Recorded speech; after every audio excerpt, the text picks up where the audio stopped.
With that, I'll call to order the regular meeting of council for Tuesday, December the 6th. Are there any members of the public with questions before we begin the meeting? Seeing none.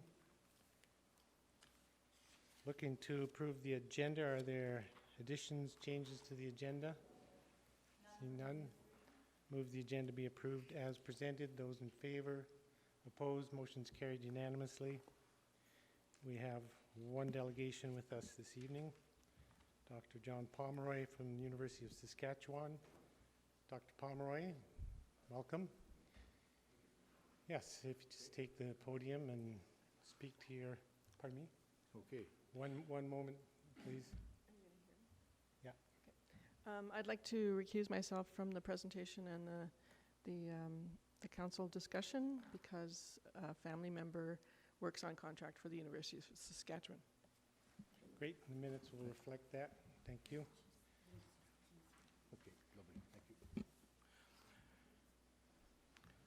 Dr. Pomeroy. Anyway, thank you very much for inviting me to present to council. The request that we're having is for tax abatement on a research facility that we're proposing to occupy at 1151 Sydney Street, which we call the Canmore Cold Water Laboratory. We use the word lab in the sense not as a lab where we work with chemicals or conduct experiments of any kind, but in the sense of a university research facility. And our experiments are numerical using computers for simulations of climate and glaciers, snowpacks, stream flow, flooding and droughts and things of that nature. I'll give you a brief introduction to it, and you have some materials, a letter from Professor Howard Wheater, who is the program lead for the Global Water Futures program, which I will address a little bit, and this is what allows us to be able to move into Canmore, and then two letters from myself giving some of the rationale behind it.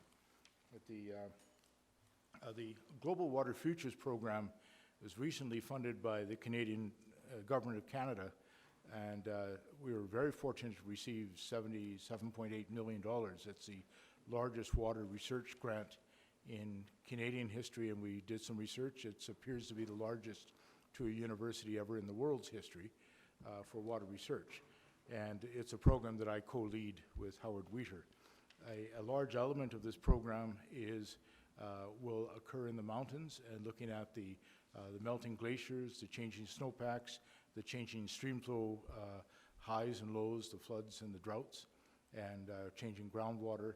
And so that was part of the impetus for wanting to rent a office space in Canmore to have a mountain presence for this facility. Overall, for the Global Water Futures mission, it's three main things. One is to improve disaster warning. You can guess where I got that idea. But anyway, very much motivated by what we suffered in Canmore through the flood, and thinking, wow, if we could have 10 days notice, imagine how different that would have been. And so this is actually building a national flood forecasting capability for Canada that will include this area. Predicting water futures.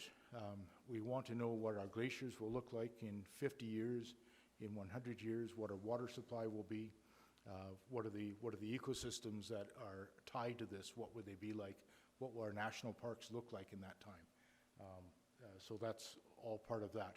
And also what sort of industries will be possible, what sort of water uses can be made in this region under those future water situations that we'll have as the climate changes and as land cover changes and as human demands change.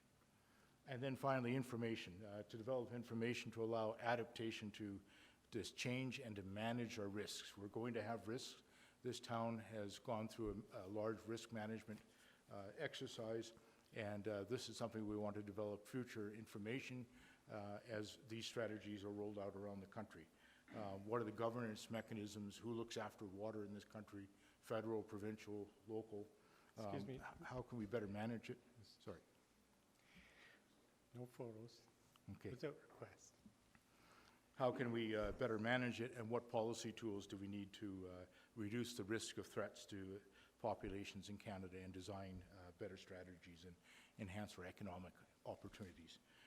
75% of the economic activity in Canada is water-based in some way, and so that's critical. It's the network itself is large. There are 14 universities across Canada that have a small role, 4 that have a very large role. That's 388 university professors from coast to coast, 8 federal government agencies, 28 provincial government agencies, 7 Indigenous communities and governments across the country, 34 different industries, including EPCOR, are involved. The national parks are involved, Environment Canada, Alberta Environment, all of these. And then internationally, we have 45 international research institutions because of the very strong emphasis on the mountain cold regions in Canada as being one of the epicenters of change. We've developed linkages with institutes in the Andes, through South America, through the Alps, in Pyrenees in Europe, through the Himalaya and Tibetan Plateau in Asia.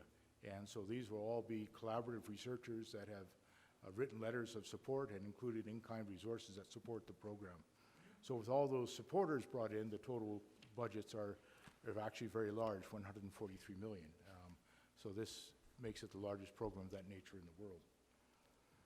In terms of how Global Water Futures would play out in the region, we're requesting tax abatement for this cold water lab in Canmore.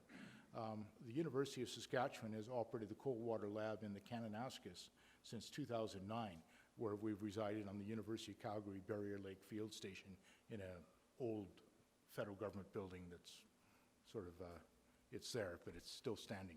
Anyway, this allows us to move into town and accrue the benefits of being in a community instead of out in a fairly isolated location. A little bit on U of S, it's a charitable institution itself. It's been a provincial university since 1907. We found it's registered in Alberta as an extra-provincial nonprofit corporation since the early 1950s. The Cold Water Lab right now has 14 research scientists, many of whom have come into the room, so grateful of their interest. Is moving from Kananaskis to Canmore. Most have a direct affiliation with the University of Saskatchewan, but we also have those with the University of Calgary, with Environment and Climate Change Canada, and with the UN University. And we expect this more. We expect this to grow dramatically in the future. Our research is on mountain climate, water, glaciers, and snow. The Cold Water Lab in Canmore, these people here, research scientists reflect a diverse group. I consider them some of the best in the world, and they come to us from Nepal, from Europe, from the United States, from across Canada, from China, from South America. And so we're already reflecting these connections to the international alpine regions in Canmore. These people have chosen to make Canmore their home. Many have bought homes here.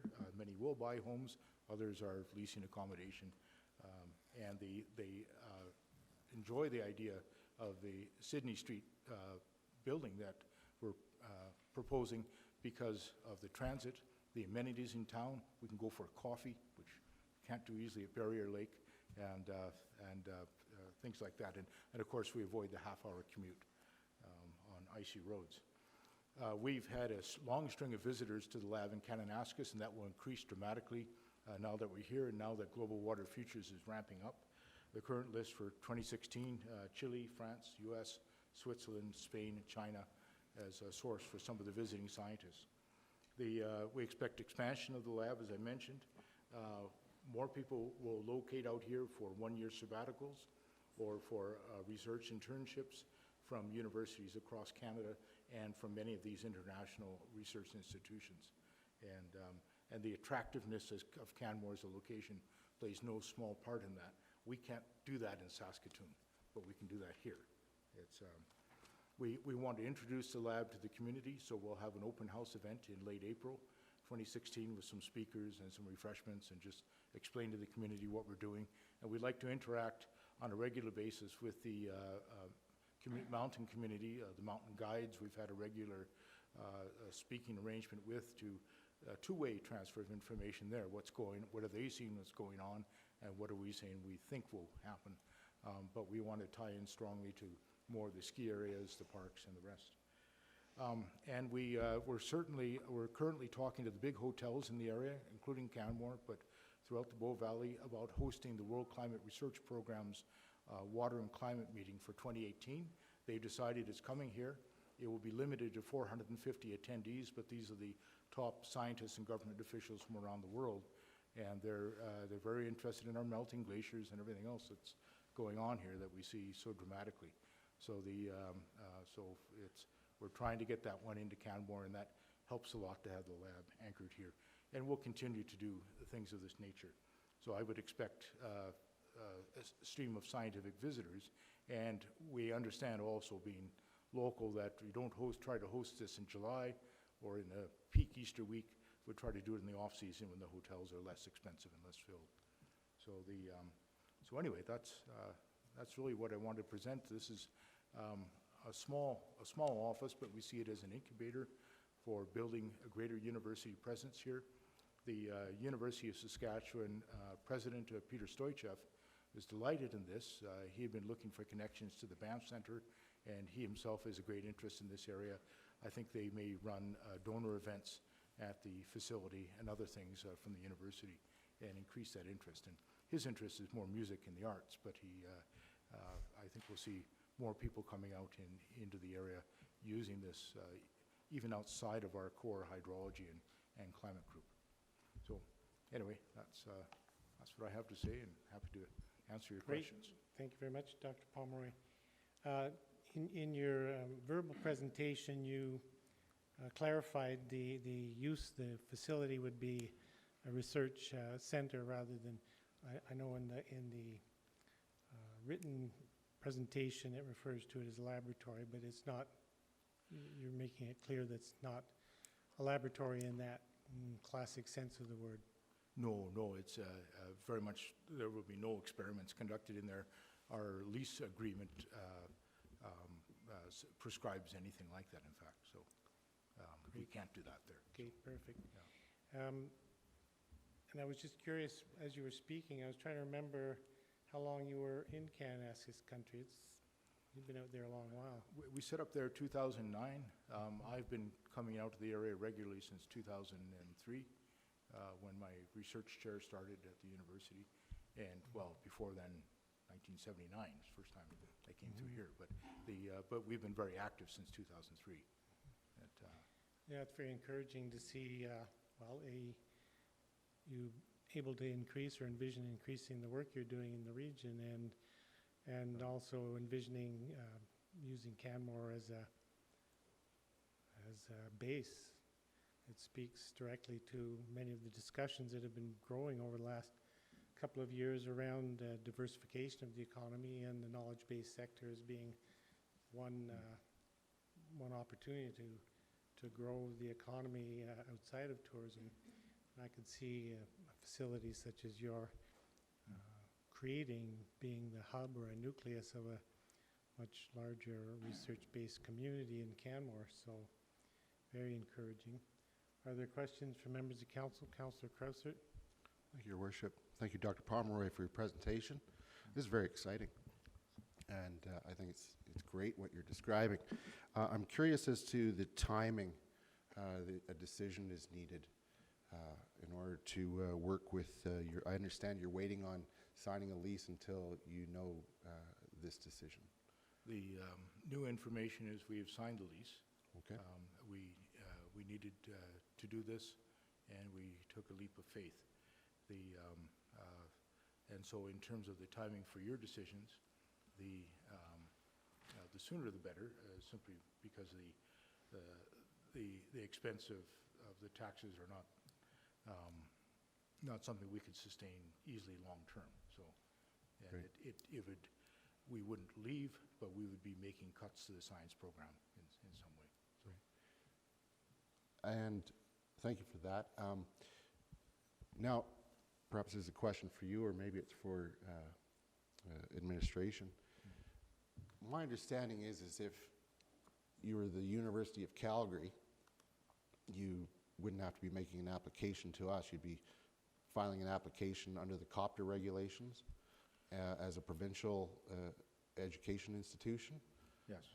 And would be able to get exemption through that process. Is that correct? Yes, I went through the 90-page guide, and provincial universities are specifically listed under the Act, but they're the ones that are chartered in Alberta. Right. So Saskatchewan, and vice versa, in Saskatchewan, we would not pay property tax for doing something in the province of Saskatchewan. Right. But it's, I think people didn't foresee that provincial universities would start to move around and Right, in terms of their facilities. and the regional and, I mean, you had the list of all the different participants, and having these group efforts doesn't quite fit within certain No, so pigeonholes. the irony is that University of Calgary and University of Alberta are participants in Global Water Yeah. Futures. And I suppose we could have routed the money through them and had them do the lease, but we just did it directly because the grant came to the Right. University of Saskatchewan. The people from those universities will make use of this facility. Right, great. Thank you very much. If there are other questions, Councillor Russell? First question, how many local folks are you going to employ if you set up office? In setting up the office. If you set up your facility here, how many jobs will that create for people living in Canmore who don't have a specialty in water science? The 14 people who are at it all live in Canmore. And so they are Canmorites. At present, they've been commuting to Kananaskis, and so we're... But they're currently on your payroll. I'm thinking this new facility that you're going to open up, Yes. will that create a job opportunity for anyone, or a couple, or, you know, outside, like new jobs? Yes, there'll be new positions at it. They will be at the research scientist level, and so one person we just hired a few days ago was Joe Shea, who is living in Canmore and recently moved back from Kathmandu, and so he's the first, and there'll be more in the future. But they will be at the research scientist level, so fairly specialized. Specialized technicians as well, and sometimes we need extra help to do things, and we hire people on a casual basis. So Okay, thank you. It's a mix. Thank you for that. One more question, if I could, please.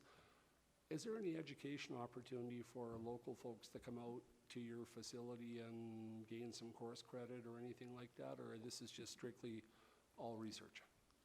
Right now, we offer a University of Saskatchewan course in the Kananaskis every year on the principles of hydrology. It's a graduate level course. So I'm teaching that this January in Kananaskis, and until this afternoon, 2 hours ago, we were teaching a NASA snow course along with NASA, where NASA was paying to bring 35 people into the area for, again in January, that I was going to teach. They canceled it this afternoon. You can imagine why. There's changes going on in the United States, and they didn't like the idea of funding foreign science. So anyway, however, we're going to keep doing that sort of thing. And right now we're using the University of Calgary facility at Barrier Lake to deliver that course. And in the future, we want to look and see whether we can deliver it in Canmore itself. This building is too small to do it in there, but by renting facilities, it needs a classroom basically. By renting that, we could do it. And we do these intensively, so the course in Kananaskis is over 12 days. So then people can come in from around the world, and a lot of local people have had training in our Kananaskis course, a lot of the City of Calgary employees and provincial employees. So. Thank you. And one last question. Can you just confirm your grant funding for this that you've been successful in achieving, 77 million? Yeah, 77.8 million, yes. And the annual tax commitment is about 10,000, 11,000? I think it's 15,000 per year. Okay. Yeah. Thank you. No, thank you. Are there other questions from members of council? Councillor McCallum. Thank you for your presentation, Dr. Pomeroy. And you shouldn't give Saskatoon too hard a time because it's actually a really great town. And you just elected a great mayor there too, I understand. Yeah, that's right. I have some questions about, so I saw the background material with regards to the facility that you're looking at renting.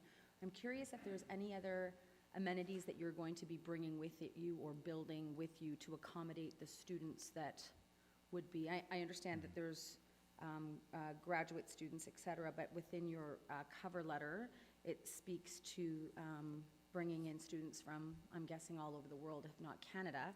And students are notoriously broke.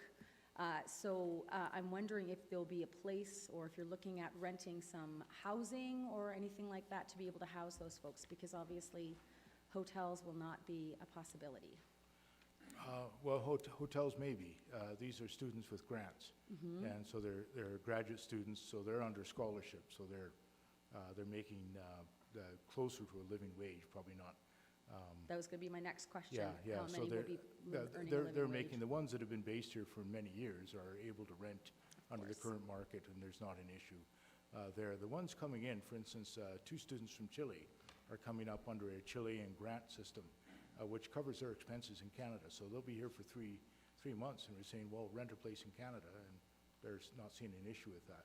We expect another one from France, from Grenoble, to come in as well, and under the same circumstance. So this has not been an issue for us, and I don't foresee it being an issue. Okay, so you don't As foresee part of there- where the Global Water Futures Grant comes in, is that if they're, we make sure that they're well taken care of when they're here. So it's, Gotcha. So you don't foresee there being any pressure in terms of housing for any of these students, graduate or otherwise? no, if they're here long-term, expect them to go into the housing rental market, and we put them in touch with places we know that are vacant around town, things like that. They're not renting the highest end thing, but they're going for reasonable apartments and things like that. If they're here for a short time, we tell them to go look at the hotels that have kitchenettes and things like that, and proceed that way. So- Excellent. And then the next question I was going to ask, which you sort of touched on, was the staff that will be here permanently. Will they all be paid living wage at minimum? Yes, our number are research scientists, professionals, well past PhD and all that, and so they're making competitive wages, including allotments to account for the standard of living here. The graduate students all have scholarships, and some of them have some of the top national Canadian or Chilean scholarships, and so they do very well for graduate students. And I think they've all managed sort of independent, normal apartments and things like this that are not too dissimilar from what it would be if they were in Saskatoon or Winnipeg or Vancouver or Toronto. Probably better than Vancouver or Toronto is my guess. So, Okay. All right. Well, thank you for your time. thank you. Are there any other questions from council at this time? Seeing none. Thanks for the presentation. As I indicated before the meeting began, typically council won't make a decision on a request from a delegation at the meeting, but we will be considering a motion to direct administration to come back at the first meeting in January with a review and recommendations. So Okay. I would expect you'd have an answer in January. Wonderful. Thank you so much. It really helps us out and cements our relationship with the community, and so it's very much appreciated. And Thank you. thanks for being here. Thank you. And with that, I will move that administration provide a review of the request with recommendations at the January 10th meeting of council. Discussion on the motion. Councillor Crosthert.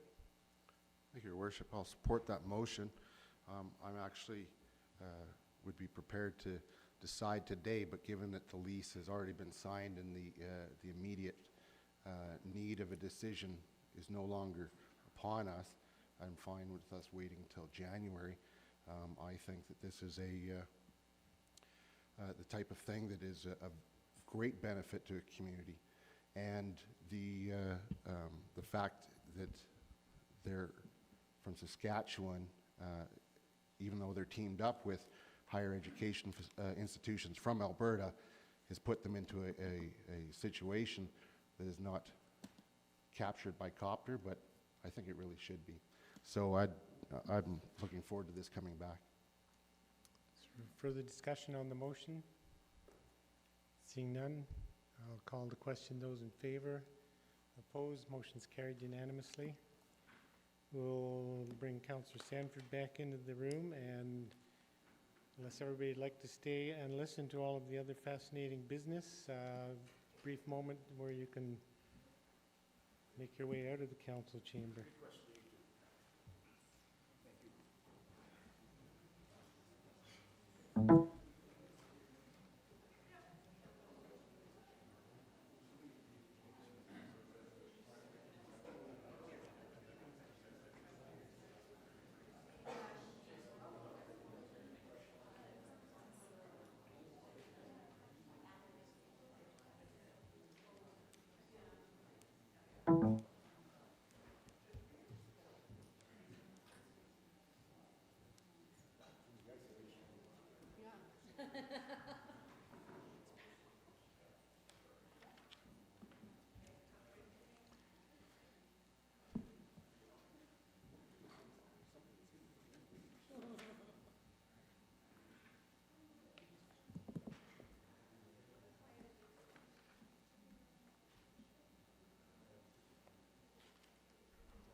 Okay.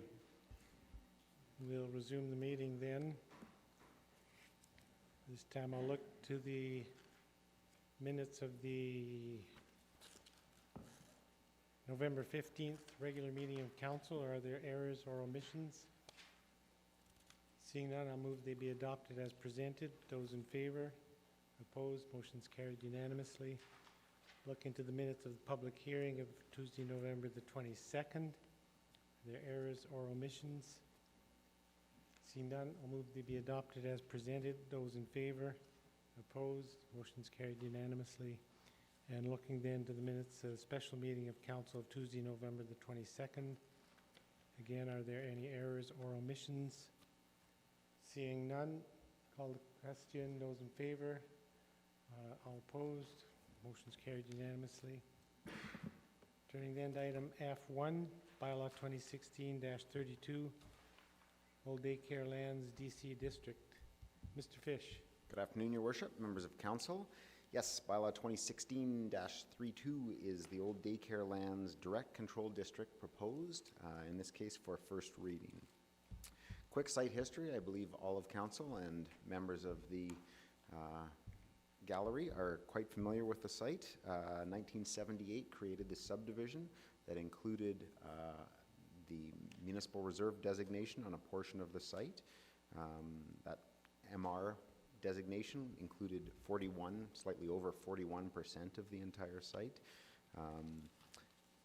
The site was in part used as green space, but then an ice rink was constructed during the 1988 Olympics in town, as the rink was not available for regular use. And then the community initially built that and maintained it, and eventually the town took that over. There was a building in place for a number of years until its demolition in 2012. It was most recently the Canmore Community Daycare, and that use continued for a number of years until an alternative site was located. Since that time, the site, the relevant portion of the site, has been used as a rink, and there's just been informal use on the existing green space. There's been a lot of past council direction on this. I won't go through it all, but back in 2012, council directed public engagement to explore options and to develop scenarios in 2014. That work was done. It culminated in a report that included 2 design scenarios. These are just design scenarios, so there's nothing mandated from those, but they have informed work moving forward. More specifically, the 2015 direction from council to dispose of up to 50% of the municipal reserve portion, and that is what can be seen in the proposed subdivision piece, effectively the, I don't know what to call that shape, sort of a sideways V shape there. So the current site, the entire site, is zoned public use district. That includes parks and playgrounds, as well as cultural establishments, daycare facilities, extended care facilities, even hospitals, as well as dwelling units, accessory to the principal use. So with a daycare or hospital, technically you could. Instead, we're proposing a new district that would enable some form of redevelopment. The district is laid out in the staff report, but very quickly the permitted uses include perpetual affordable housing, and that's further explained in a variety of built forms. Townhouse, stack towns, and duplexes are all possible on that. The intent at this time is likely to focus on ownership, perpetually affordable housing for the development. It's not anticipated to be rental, but those are details that will be worked out through the process that Canmore Community Housing Corporation is leading right now in establishing proposals for development scenarios in a more detailed fashion. But the land use is proceeding. More specifically, the area is broken down into 3 areas. I'll just skip ahead to those 3 areas zoomed in, area A, B, and C. So area A, the sort of north sliver, as it were, allows for taller buildings than the other 2 areas, up to 3 stories and 10 meters in height. The area B, facing 17th Street, allows for only 2-story buildings and a maximum height of 8.5 meters. To the south, the current zoning is R1, which allows for 2.5 stories and 9.5 meters in height. So this is a slight reduction in height over the R1, but this responds to the existing neighborhood. There are some buildings that are closer to 9.5, but the majority of them are not old, but slightly older buildings that are typically smaller than most of the newer buildings that have been developed more recently.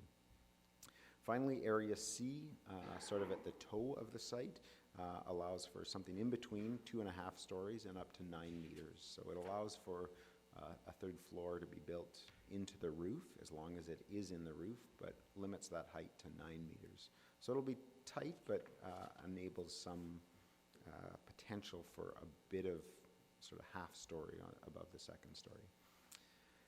The district also includes reference to the community architectural and urban design standards in the land use bylaw, and this sort of ensures that there will be quality buildings consistent with the vernacular in Canmore.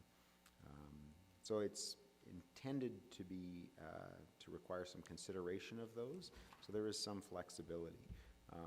Most specifically, the district proposes that council will be the development authority for the initial development, and therefore has authority to grant variances to the regulations where they are generally minor or acceptable, result in acceptable impacts on the neighborhood. Other issues for consideration that have been reviewed by administration, primarily there were a number of concerns raised through the process sort of related to environmental concerns. There was an environmental impact statement completed and presented on the site. The primary concerns have been around wildlife, and the environmental impact statement concluded that there would be no or negligible impacts on wildlife given the development in the area. Further consultation with Alberta Environment and Parks, if you recall, had concerns about the current use of the site by wildlife, especially ungulates that are sort of invited into the site by its natural state. So providing a bit of an edge there to hopefully keep the wildlife further west in Bow Valley Canmore Nordic Centre Provincial Park, I believe at that point, is preferable. Other issues that have been raised previously were around servicing, whether or not there's capacity. There have been some preliminary studies, and there is capacity there, although some new services may need to be provided, but overall in the entire area there is capacity available for the scale of development that's proposed.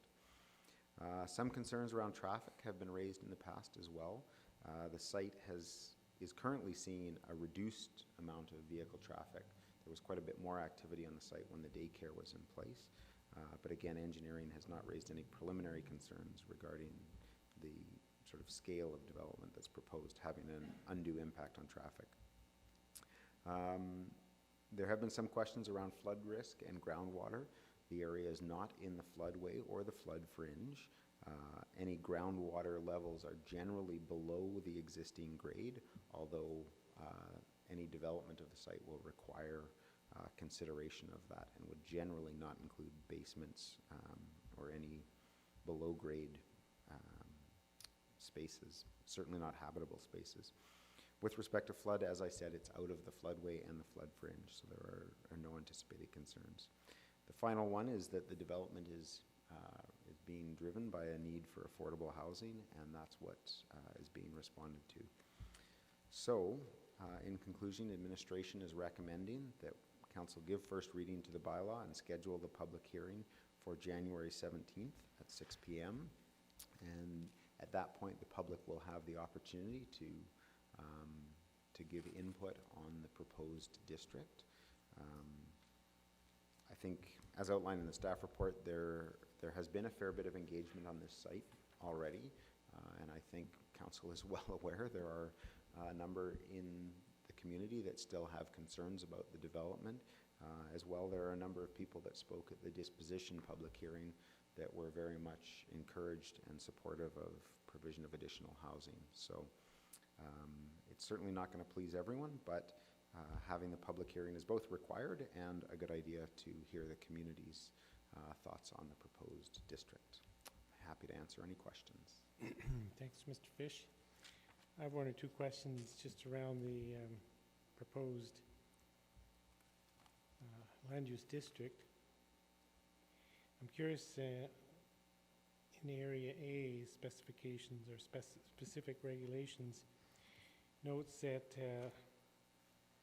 front yard, minimum yard setback in the front yard would be 6 meters.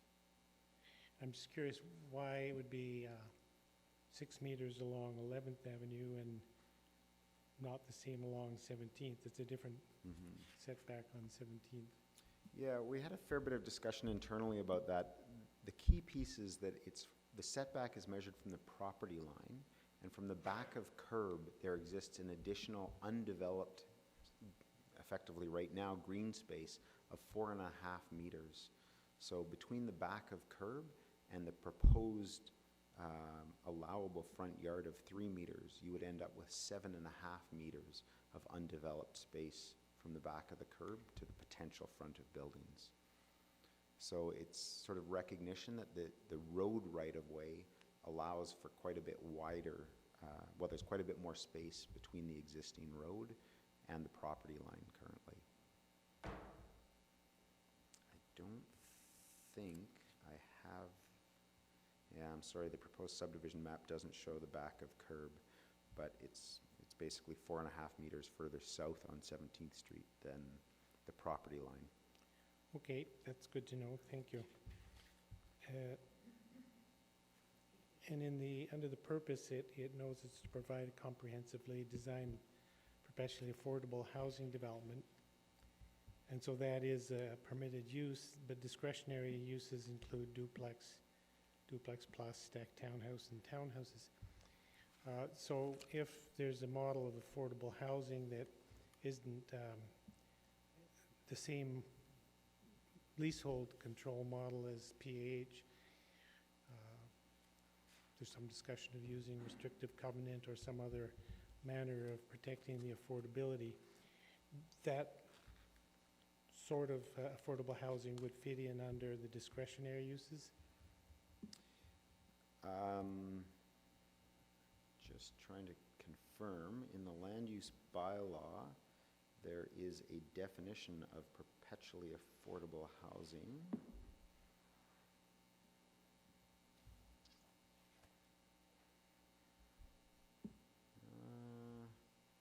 Sorry, there is not there. There is the perpetually affordable housing policy. So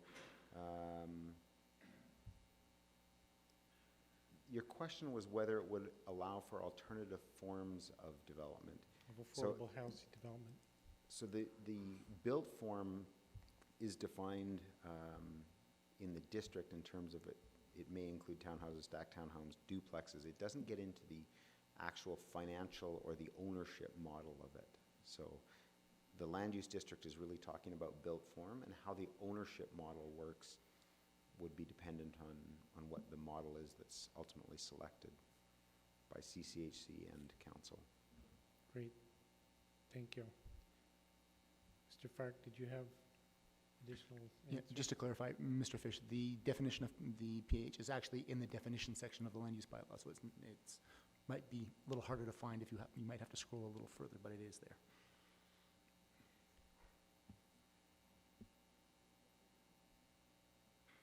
It's in the district, I'm not sure it's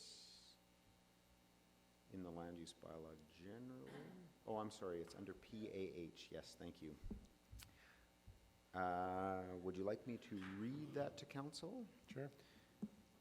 PAH, perpetually affordable housing, and there's a note that precedes it that says the following description is for information purposes only. For a current definition of PAH, contact CCHC.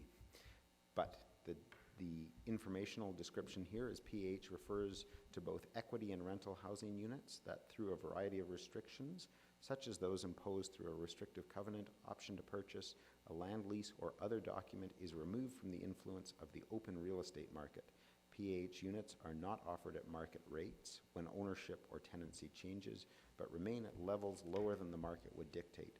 This means PAH units are controlled in such a way to make them perpetually affordable over a long period of time or in perpetuity. Okay, thanks very much. That clears that up. Councillor Russell. Thank you. Mr. Fish,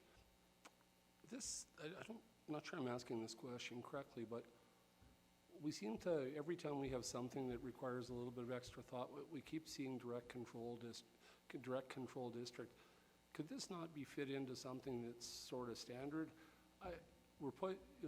Everything we zone, in my mind, everything we zone as direct control, we're throwing an awful lot of burden back on A, ourselves, and B, future councils, like any changes and things. Is there not some way around that we keep direct controlling everything in town? Like just a nice conventional district would be really, it's probably less work for you. Yes, in some ways. We end up here sort of for two reasons. One is that there are special considerations in terms of some other districts are being created with specific objectives in mind. In this case, perpetually affordable housing. So it's different from market housing in which, so in this situation, council is very specifically trying to achieve a broader community benefit through the process. Related to that, well, I mean, I guess related to that is that council then has the final development decision to make over the built form. So if there are concerns that when the eventual development comes and it's sort of a feeling of, wow, that's not what I anticipated, that council would then have the authority to deny the approval. So it gives you sort of ultimate control in the final details. The second, but I realize with that comes a whole bunch of more work for yourselves and for administration. The second piece is that in trying to nuance the surrounding neighborhood, we end up with different aspects of the development that work different from existing districts. So this allows a density that is more similar to R2A or R3, but other areas are a lower density. So again, respecting the existing neighborhood on 17th Street, trying to have lower homes that better match the existing built form there, result in some unusual regulations compared to those in the neighborhood. I guess I'm seeing it like you say you're comparing it to an R2A.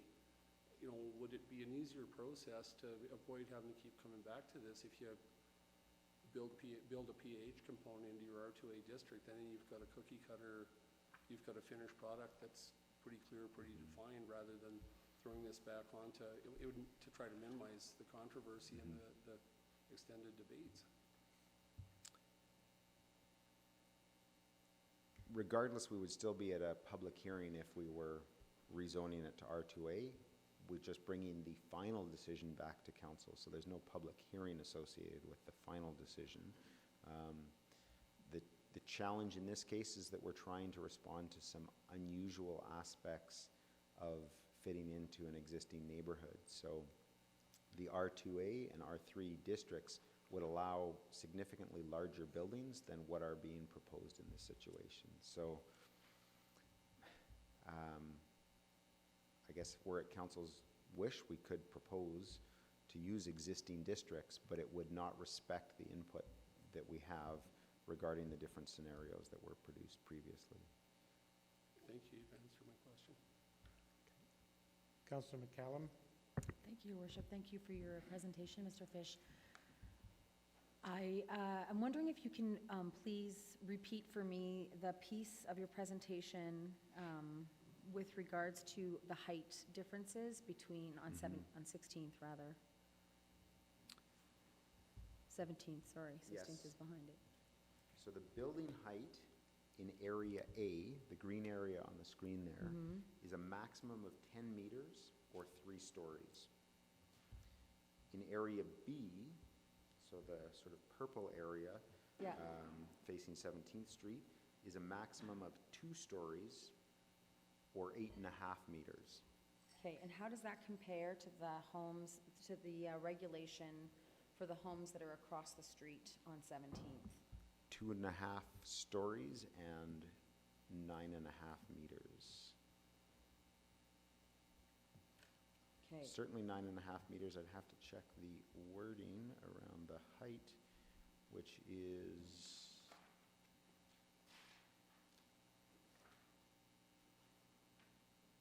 So the the lesser current of 2 stories regulation- plus a loft.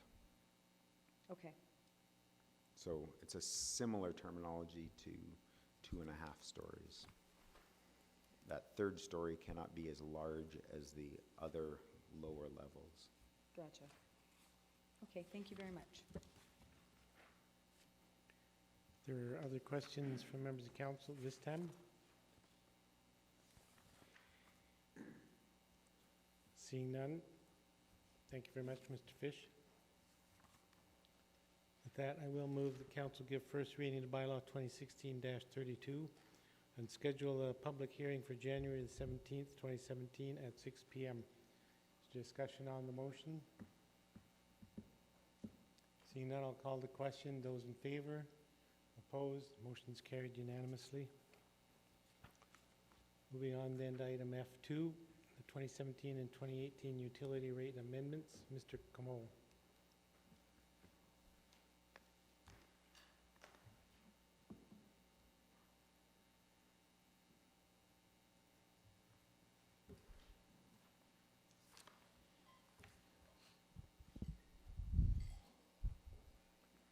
Good evening, Mayor Borman, members of council. So I have a presentation for council tonight to talk about the 2017-2018 rate changes. And, but I'm also sensitive to that a number of information was shared with the Finance Committee as well. So I'm just going to do a summary of that. But then, of course, at any time, if there are any questions as I go along, please let me know.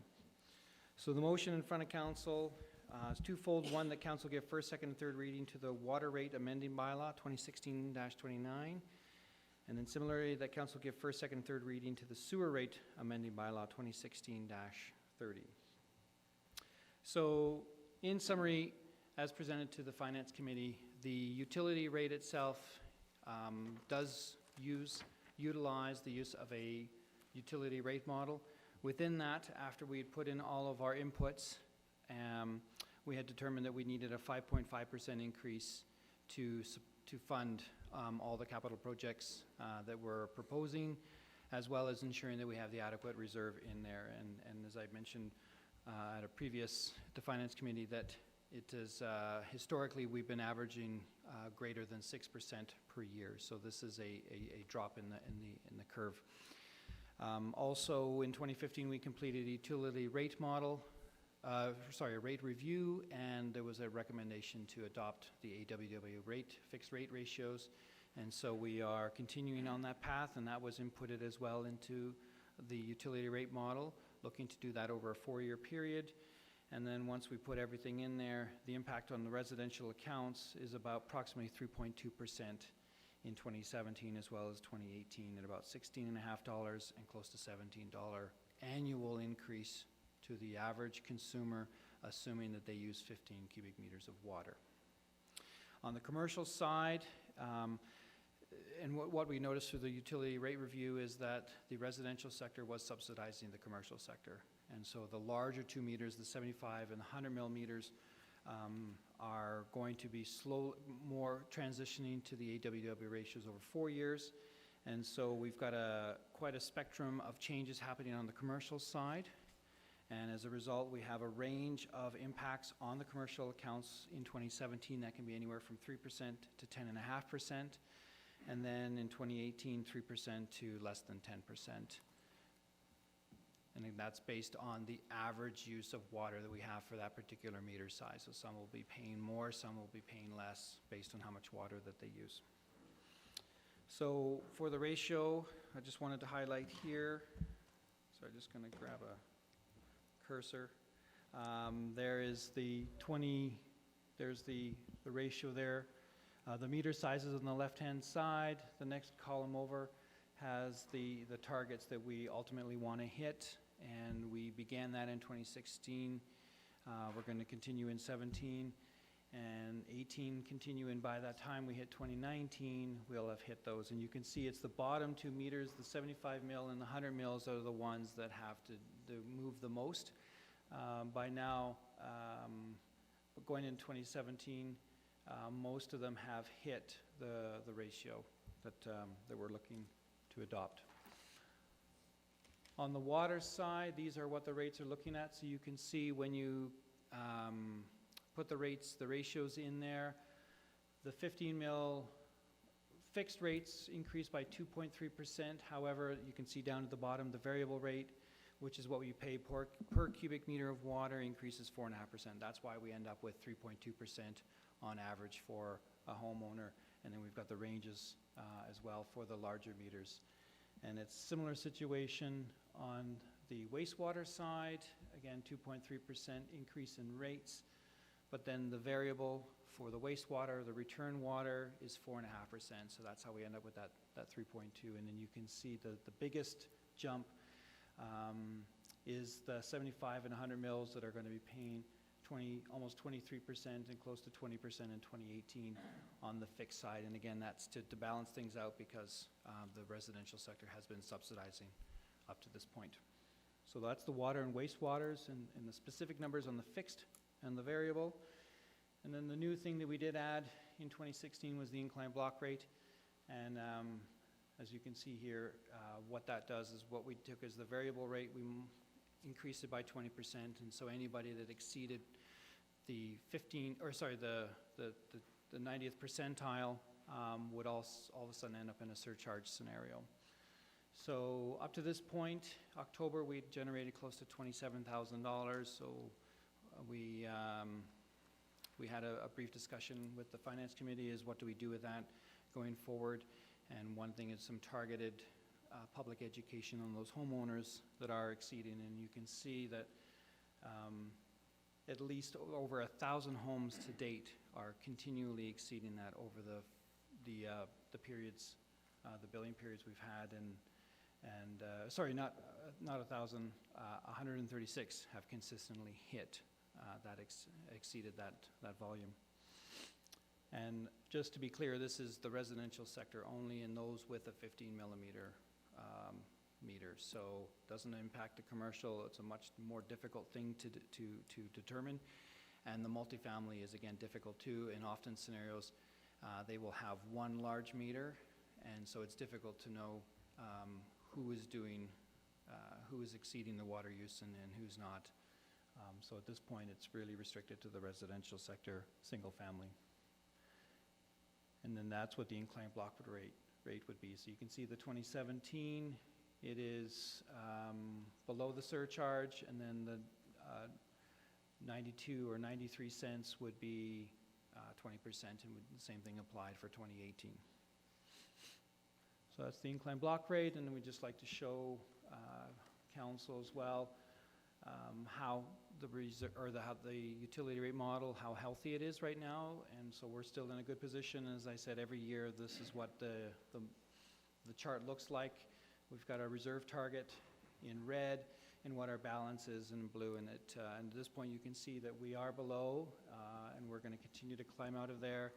It generally goes up quite high towards the end, but the reality is it's been like that for 20 years, and we've never been in a situation where we've been that high above. Things come up, inflation, but if we continue with that logic, we always end up in a good spot in present day. And then with that, that's the end of my presentation. There's the two recommendations for council. Thank you very much, Mr. Como. And as you note, we did have a fairly extensive presentation to the Finance Committee and questions and answers for clarification from members of council sitting as the Finance Committee. So that was very helpful to have a more fulsome understanding of the recommendations. Councillor Krausert, you have a question? Thank you, Your Worship. Yeah, a question and a comment. First of all, I just wanted to confirm that when you would put basically the overall increase was 5.5%, and then it split out differently depending on the class of the user, right? But that overall increase, just to confirm, that's not saying that the cost of operating is going up by that much, but that's really reflecting of making sure that the reserves are healthy so as to replace the infrastructure when needed at some point in the future, correct? Exactly. That's why it's really beneficial for us to have a reserve target that we can use to strive towards. And so in order to achieve that within the 5 years, we needed to have a revenue increase of 5.5% for the next couple of years. And then we think we can throttle back a little bit at that point. Right. But yes. But even with that sort of increase, the average residential increase, you had indicated was just under $17 a year for each of the 2 years, which is really about $1.40 a month. Correct, Right, yes. so It's the bulk of the increase, that 5.5%, it really rests on those two larger commercial accounts that have been subsidized. That have been subsidized by the residential. Correct. Right, okay. Thanks for that confirmation. And I just wanted to say to yourself, as well as to the, I know that through this you also work with the Finance Department, that I'm really happy with over the last 5 years how we've moved away from taxpayer subsidization, that we're continuing to strive for those healthy reserves so that we have the money when we need to replace infrastructure, and that we're now adapting the best practices with regards to the ratios so that we don't have the residential subsidizing the commercial as it has been. So I'm just really pleased that the direction it's going, and so kudos to you as well as to those in the Finance Department. I'll pass that along. Thank you. Councillor Sanford. Thank you, Worship. Thank you for your presentation, Mr. Como. When there's a building that has mixed use in it, does the commercial side of it have a different metering system than the residential, or does all the water come in under 1 meter? It would come in under 1 meter. So the meter, we don't differentiate on the building type. So if the meter is if the building is large enough and it needs a 50 mil meter, for example, it would pay the fixed rate associated with that, even if there is a residential component in there. So it would be up to the condo association to split the cost of the Exactly. commercial to the residential side? Yes, And it would be their calculation, not ours. that's true. Yeah. How they divvy up the bill is completely up to them. Yeah. Okay. Another question, some of our large users would be manufacturing product using water, for instance, breweries. So does this bring the cost of that water more in line with the cost of providing that water to them? In that scenario where they can prove that the water is not returning to us for treatment, which is a much more expensive process than water treatment, we have, in those scenarios, we have worked with them and verified the plumbing to ensure that that product leaves in a bottle versus a pipe. Then we would work out, put in an irrigation type meter so that they're not charged the wastewater, they're only charged the water. But they can sell that water in another form and recover cost through retail sale for it, Yes. essentially. Okay, thank you. Councillor Comfort. Thank you for your presentation, Mr. Camo. I have a question about the incline block rates that were introduced this year. Just the revenue from that was 27,000. I'm curious if you had an idea of what that was going to be when that was instituted, or if it was just, you were just going to see what it would be. In preparation for the 2016 budget or for 2017? For 2016, when it was being implemented, if you had a target figure there that you anticipated or not? No, we did not. We really hoped that the introduction of the inclined block rate would have been enough of a incentive for homeowners to curb their water use. So we were quite surprised when we'd had a number of months pass by, and let's check in and see how they're doing, to see that, as I showed tonight, especially that there are over 100 homes that are continually exceeding that volume. It was quite surprising. We really hoped, I mean, our experience is the best way to curb people's behavior on water consumption is by increasing rates. And so when we took the rates and we added another 20% to it, we thought that hopefully would be sufficient, but it's not the case for some homeowners. So we were surprised. And so we didn't have any projections. Oh, okay. I just was curious, and so people can actually, that was not intended as a revenue generator. It truly is intended as a conservation measure, a conservation incentive. It was for 100% water conservation. Yeah, Yeah. we didn't identify a revenue source in the budget. Okay. We weren't planning on it. Thank you. Are there other questions from members of council at this time? Seeing none, thank you very much for your presentation. With that, I will provide a number of motions. First being council give first reading to water rate amending bylaw 2016-29. Is there discussion on the motion? Seeing none, I'll call the question. Those in favor? Opposed? Motion's carried unanimously. I'll then move council give second reading to the water rate amending bylaw 2016-29. Discussion on the motion. Seeing none, call the question. Those in favor? Opposed? Motion's carried unanimously. I'll seek leave from council go to third reading of the water rate amending bylaw 2016-29. Those in favor? Opposed? Motion's carried unanimously. And I will then move the council give third reading of the water rate amending bylaw 2016-29. Is there discussion on the motion? Seeing none, I'll call the question. Those in favor? Opposed? Motion's carried unanimously. I'll now move the council give first reading of the sewer rate bylaw amending bylaw 2016-30. Is there discussion on that motion? Seeing none, call the question. Those in favor? Opposed? Motion's carried unanimously. I'll move the council give second reading of the sewer rate amending bylaw 2016-30. Discussion on the motion. Seeing none, I'll call the question. Those in favor? Opposed? Motion's carried unanimously. I'll seek leave from council to go to third reading of the sewer rate amending bylaw 2016-30. Those in favor?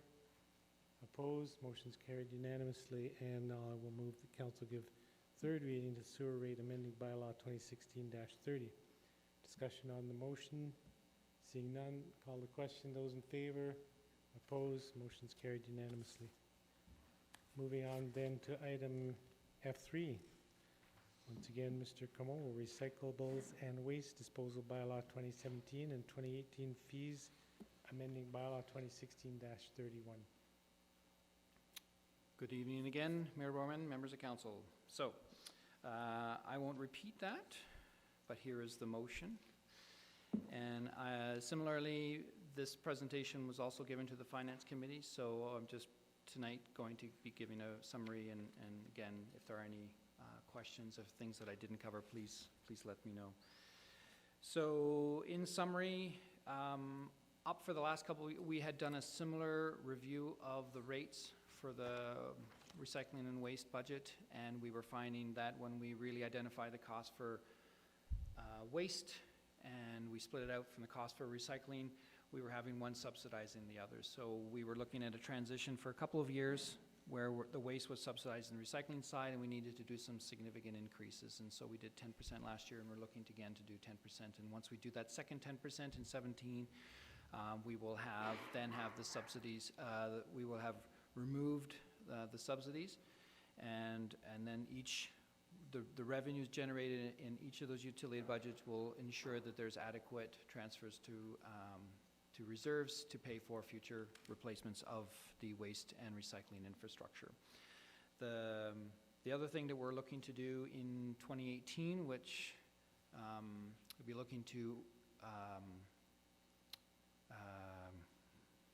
approve in the next agenda item, is a capital project to add solar panels to the Waste Management Center. And so to fund that, we're also looking for a 10% increase in 2018, and that's a one-time increase.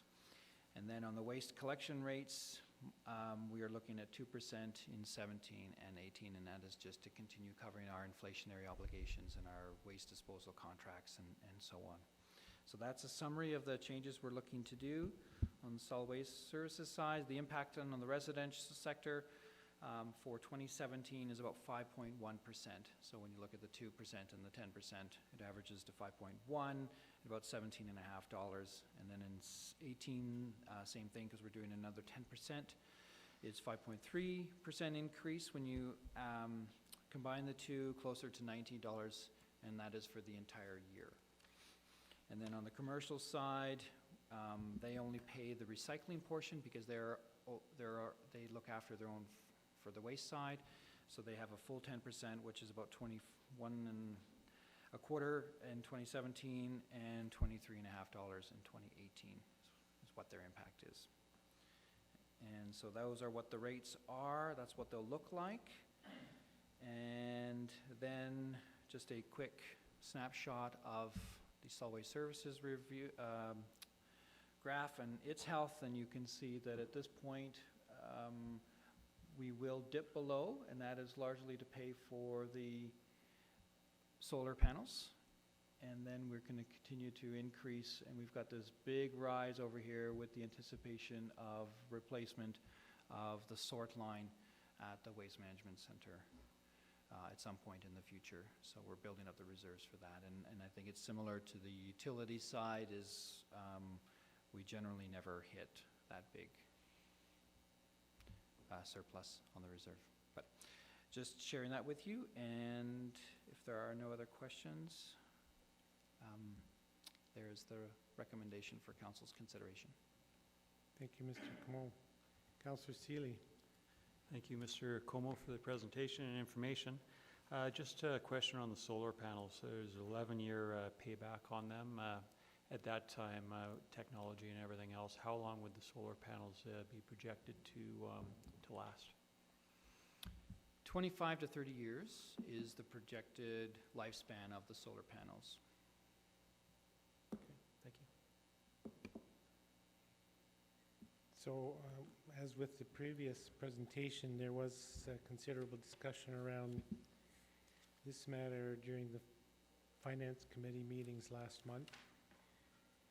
So, Council is up to speed with the direction you're proposing. I have one question, though.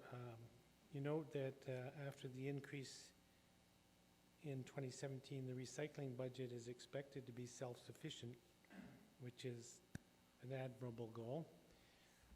But there's some hesitation there. So I'm curious what events or what factors may actually impact the recycling budget to change that outcome? What might happen that would result in it not being self-sufficient after 2017? If the, the only way it would be is, I think we realized that it wasn't self-sufficient because the budgets were combined.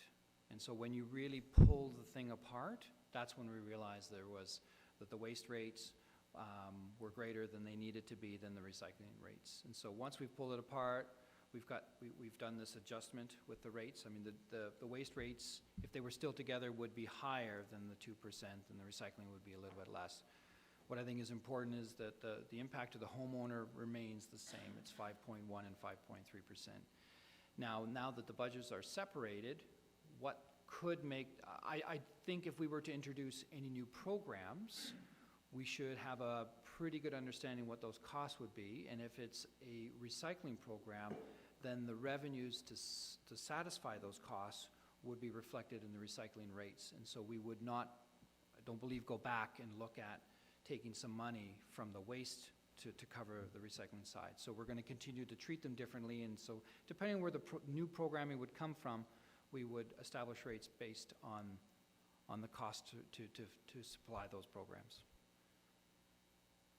Now, actually on that note, if we were ever in a situation where we had a significant capital requirement, we could look at taking monies from the reserve on the waste side and using it to satisfy the recycling, or vice versa, and then there may be a repayment scenario. But again, I think the waste, whoever was receiving the rates wouldn't have to be as great. Okay, thank you for that. Are there other questions from members of council at this time? Seeing none, thanks very much. With that, then I will move the council give first reading to the Recyclables and Waste Disposal Fees Amending Bylaw 2016-31. Is there discussion on the motion? Seeing none, I'll call the question. Those in favor, opposed, motion's carried unanimously. I'll then move the council give second reading of the Recyclables and Waste Disposal Fees Amending Bylaw 2016-31. Discussion on that motion. Seeing none, call the question. Those in favor, opposed, motion's carried unanimously. I'll seek leave from council to go to the third reading of Bylaw 2016-31. Those in favor, opposed, motion's carried unanimously. And I'll move that council give third reading to the Recyclables and Waste Disposal Fees Amending Bylaw 2016-31. Is there discussion on the motion? Seeing none, I'll call the question. Those in favor, opposed, motion's carried unanimously.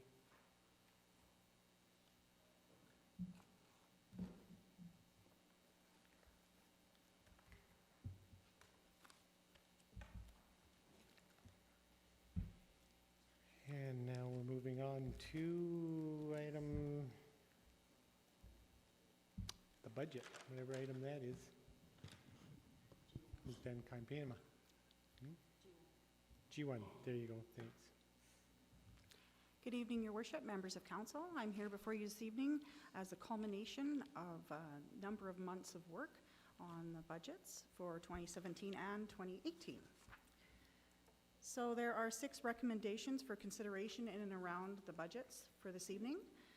The first is to approve the 2017 operating, then the 2018 operating, then doing the same thing for 17 and 18 for the capital budgets, and then to approve the planning, 5-year capital planning summary, and the 6th recommendation dealing with 3 projects that are in the 2016 budget that will not have any spends on them in 2016 and in compliance with council policy. Those can't have an automatic carry forward. They need council authorization and approval to do that. So those are the business items, and I'll give you a presentation. So as you have noted through all of our work, as well as my comment seconds ago, we are looking at asking council to approve multi-year budgeting for the first time. So why would we go ahead and do something like that? So there's a number of reasons. So under the Municipal Government Act that's coming up, there's some changes being made, and there will be a requirement to prepare 3-year operating and 5-year capital financial plans. So it was a good opportunity for us to kind of get our feet wet, try and figure out what a process would look like for Canmore, so we can do that ahead of time and figure out our system for that. As well, in October of 2017, I don't know if you knew this or not, but there's going to be an election for municipal council. And what traditionally happens is that council's sworn in towards the end of October, and within a few days, we usually send that council off to budget meetings. And it's okay if you're re-elected, but if you're a new councillor, quite often what happens is you've just been elected, you haven't had time to really get oriented, get up to speed on knowledge about the municipality, its documents, its policies, its bylaws, and you're asked to approve $40+ million budget. In the past, new councillors tend to be hesitant to do so. So by passing a 2-year budget, which sets up a budget for 2018, that gives that new council time for them to get oriented, time for them to come together as a council and strategic plan and come up with their planning priorities for the coming term, and then to make sure that budgets are developed that fall into and accomplish the strategic plan that the new council has put together. As well, it's good financial management and actually a best practice for municipal governments and anyone to try and look a little bit further down the road so they can plan for the unexpected and make sure that their eye is on the long term in addition to what's happening right now. Finally, there is an overall savings of staff and council time. Preparing 2 years of budgets, I don't know if council, when we were sitting as a finance committee, so in 2016 we had 5 committee meetings. We didn't have 10 committee meetings this time to deal with 2, we had 6. So it's overall a cost savings for the time spent to have to redo the budgets. About 80% of our budgets are operationalized. They're the same thing every year. They're not the place that we spend a lot of our time, but then you'd have to go back over them again. As well, for 2018, because it is a little further out, there is some concerns about the accuracy of being able to budget further out. So council did approve in its budget guidelines to include a contingency amount for 2018 that could only be spent with council authority. As well, it's really important to note that budgets can be modified at any point in time. So if there is a concern that when a new council or the existing council is elected and comes back in, there will be a presentation of the 2018 budget, and there is an opportunity to make any changes to that budget as they see fit. As well, you can change budgets right up until you set the tax rate bylaw for things that are funded by taxes. For things that are not funded by taxes, those can be changed at any point. So, council in 2015, in December of 2015, approved a 2016 to 2018 strategic plan. So the 2016 budget fell in line with that strategic plan, and the 17 and 18 budgets just take the rest of that plan out to its completion. So it reflects the vision and goals and your priorities that you've set, and the budgets will allow us to complete or do as much work as possible over that period of time on council's priorities. So with the budget process, we had a new committee structure this year. So last year, the budget committee met and heard the budgets, and the terms of reference for that committee were that decisions were made by consensus, which means everybody had to agree. So we had a number of things that would be decided on, everyone would agree on. There were things that not everybody agreed on, would have to come back to the council meeting for discussion and decision. This year, the budgets were heard by the finance committee, and a few council meetings ago that the finance committee bylaw was set up, and those terms of reference permit the finance committee to make decisions by majority vote. So the presentation of the budget is a little bit different in past years, so there isn't sort of a list of things to discuss. However, that said, that doesn't preclude council from revisiting a decision or bringing up new ones tonight. So tonight is your opportunity if there's things that you would like to have council discuss and decide on outside of what the finance committee decided on. So just a reminder, in July, you approved budget and business guidelines for 2017 and 18, and those guidelines directed administration to bring back proposed budgets that contained not more than 4.5% tax increase, net tax increase per year, and by net I mean net of new growth, using a capital funding envelope of less than $16.9 million on average over the 5-year period, to budget a 2018 contingency amount, and to use the July over June Calgary CPI, Consumer Price Index, for cost of living. And the cost of living I'm talking about is simply the one that applies to the salary grid and not as a blanket increase for inflation to all budget lines. So department managers finalized their 2017 and 18 business plans and the associated budgets. Senior administration reviewed them. As well, we got together as a management group and went over them. Final draft budgets were developed and brought to the Finance Committee beginning on November the 8th and running through November the 24th through 6 meetings. And one, I'm counting the one where we had the affiliates come after the Committee of the Whole. So what about stakeholder engagement? What have we done to try and engage people in the process? Well, early in 2016, we conducted a budget survey, an online budget survey. Our meetings with the Finance Committee were held in public. The agenda packages and the minutes, the draft ones, were placed on our website ahead of the Finance Committee meetings, as well as there was a webcasting of the meetings, and those webcasts are still available to view.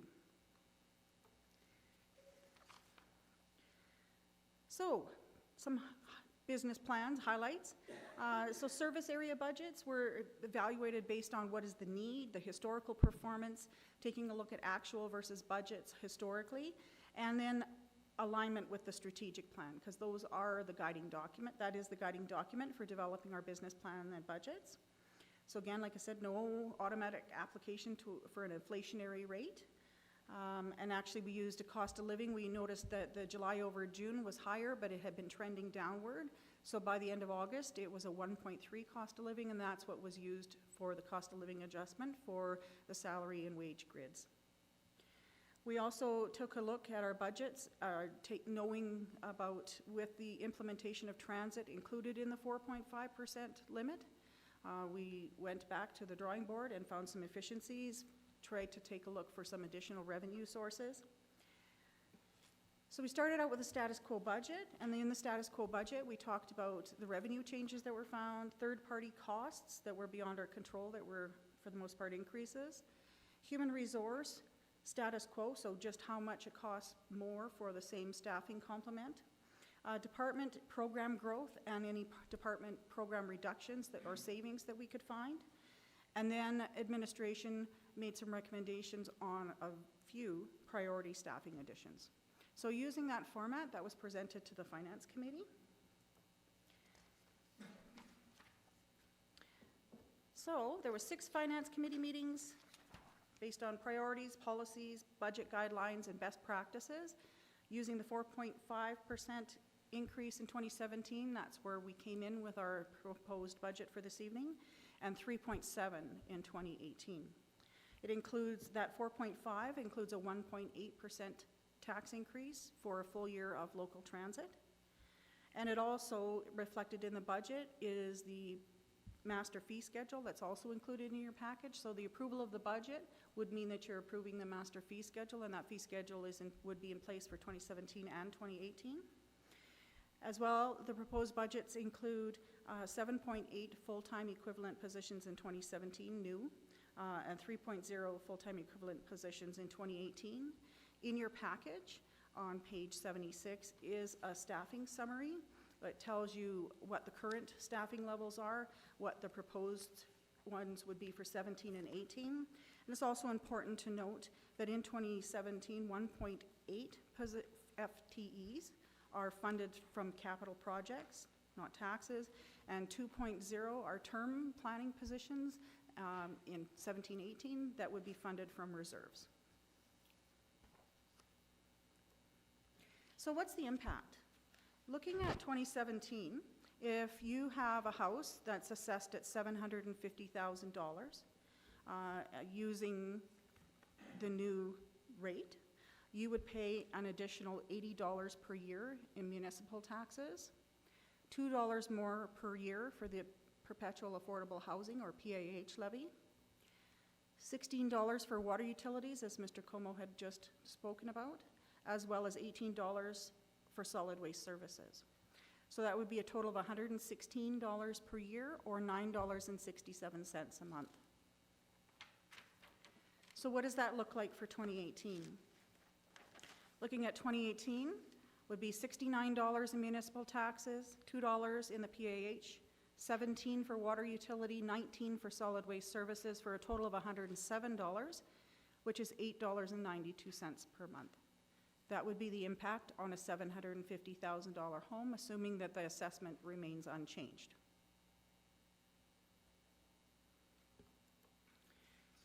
So that's the operating. What about the capital budgets? So we have 2017 and 2018 capital budgets.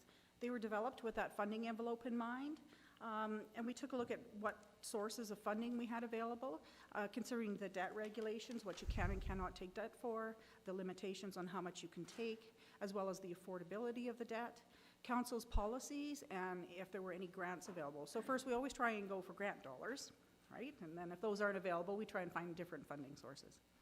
So just so that you know, we feel as administration that the plan is affordable, it's achievable, and it ensures that your priorities related to reserves and debts have been met.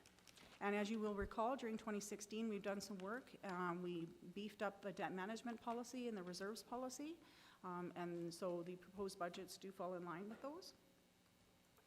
So an overview, in 2017, there's $13.1 million in planned capital expenditures, 30.5 in 2018, and the big bloop is for the rec center renovations.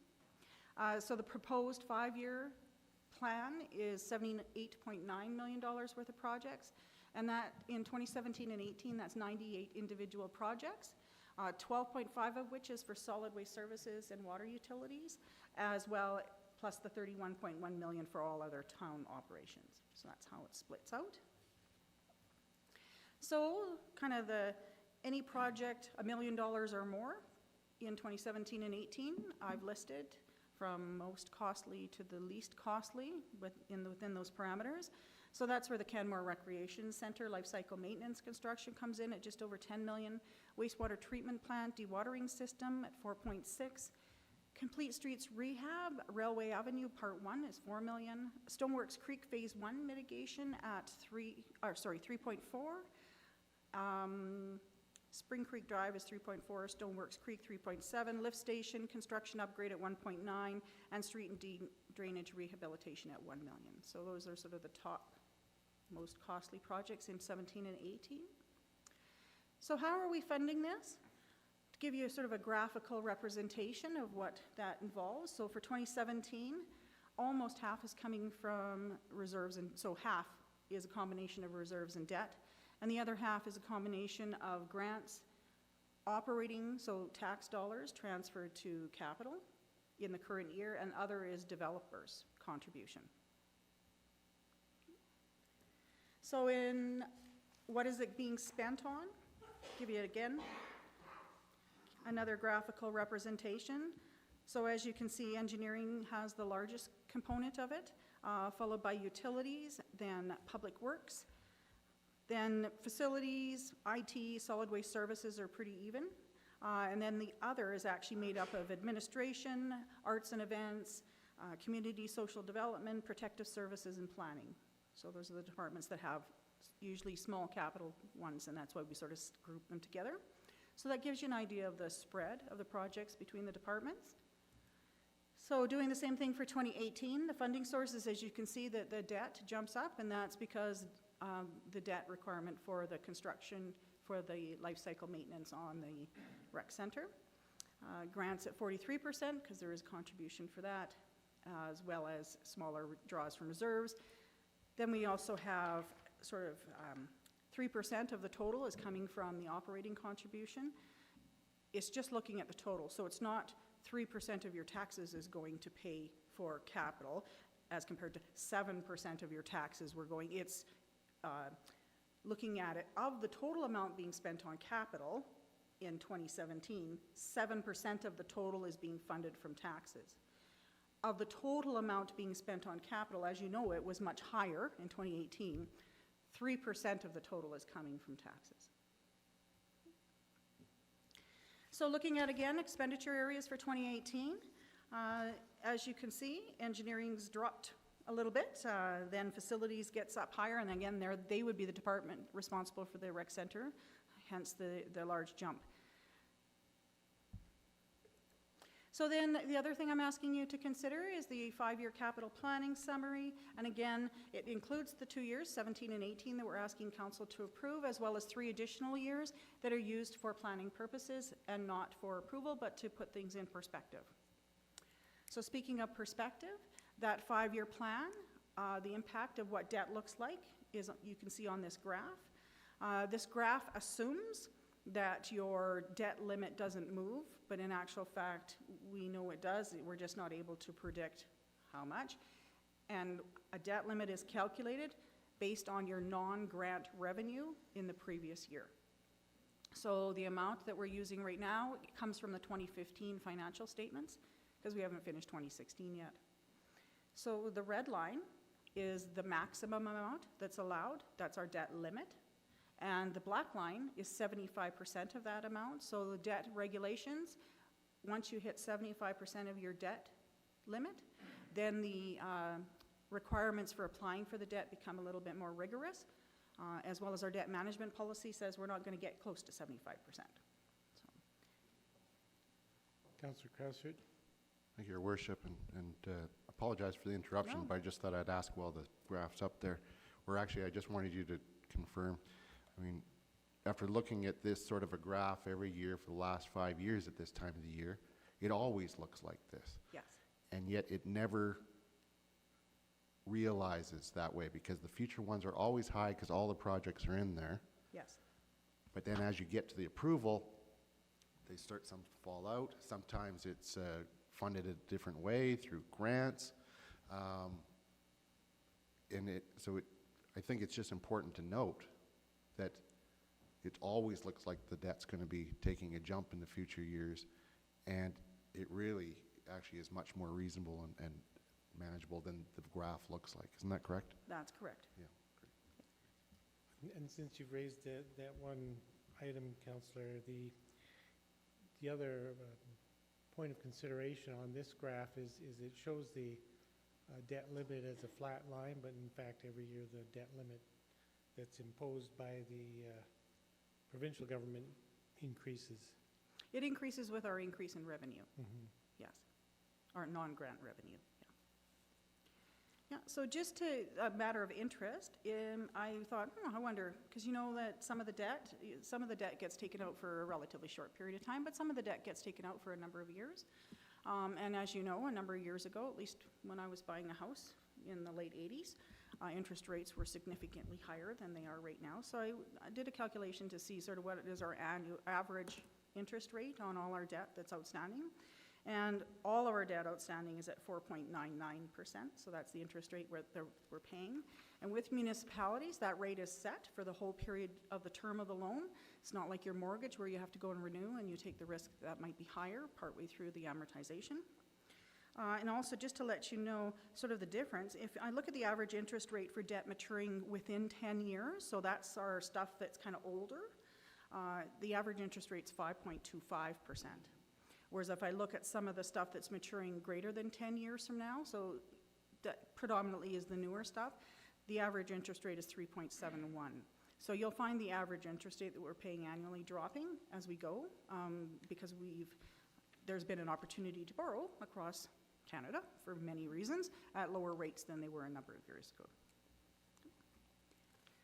So what about debt servicing? That's sort of the big one.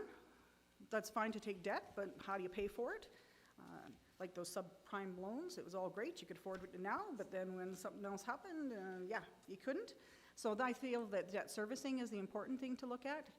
What does that look like for us? And again, those lines, there's a limit as to the debt servicing that we're allowed to carry based on our non-grant revenues.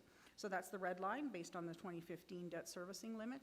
The black line again is 75%, and that's the graph based on the capital planning summary for what our debt servicing costs would look like.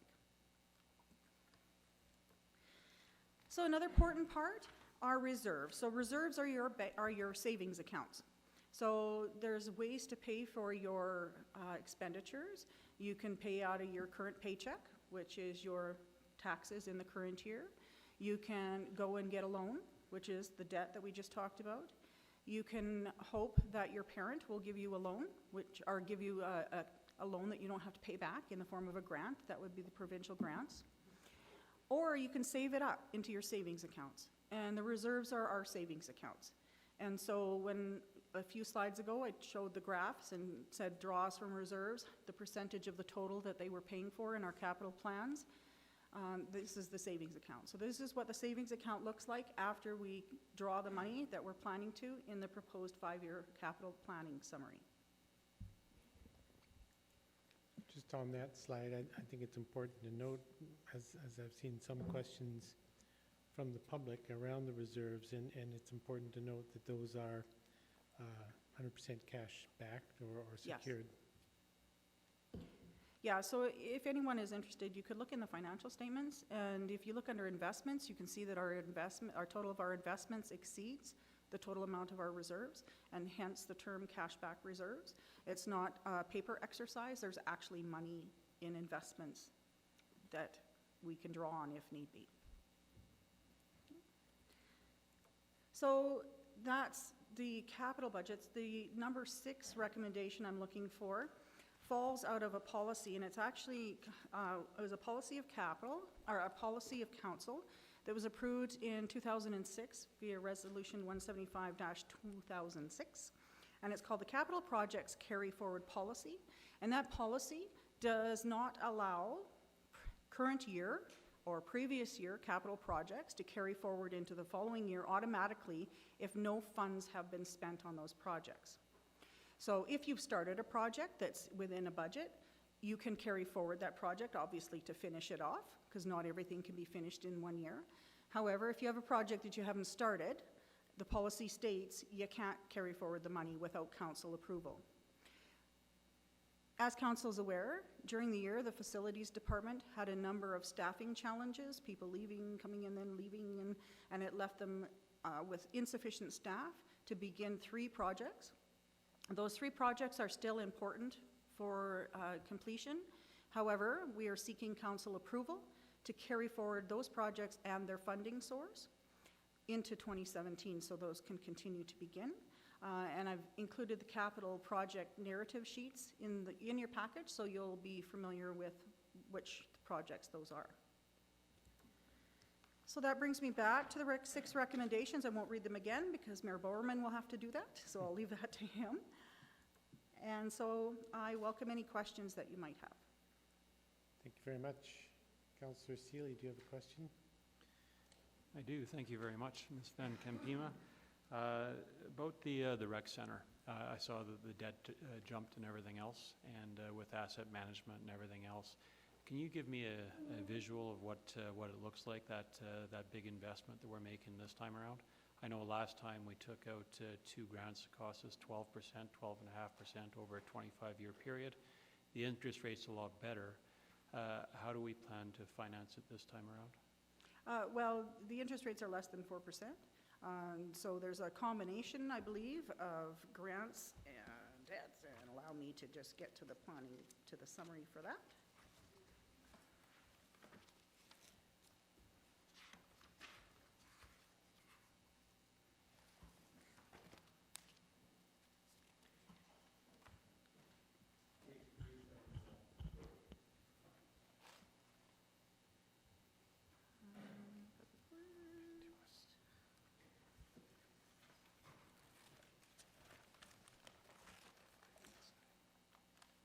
Yeah, it's not page 3, 7.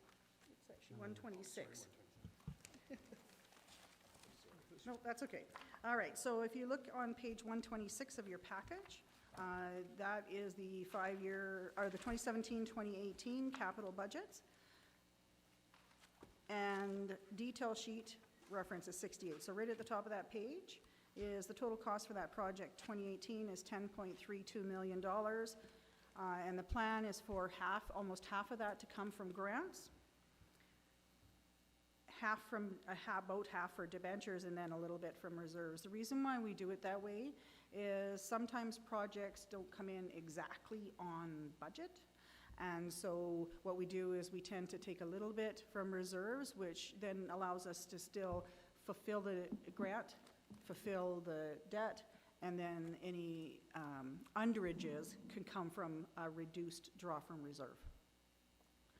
So when I look forward at Elevation Place, now that we're looking at it and everything else, when it comes up, we're going to probably accrue some money and set some aside so that it can be financed a little better now that we're thinking of asset management at a higher level.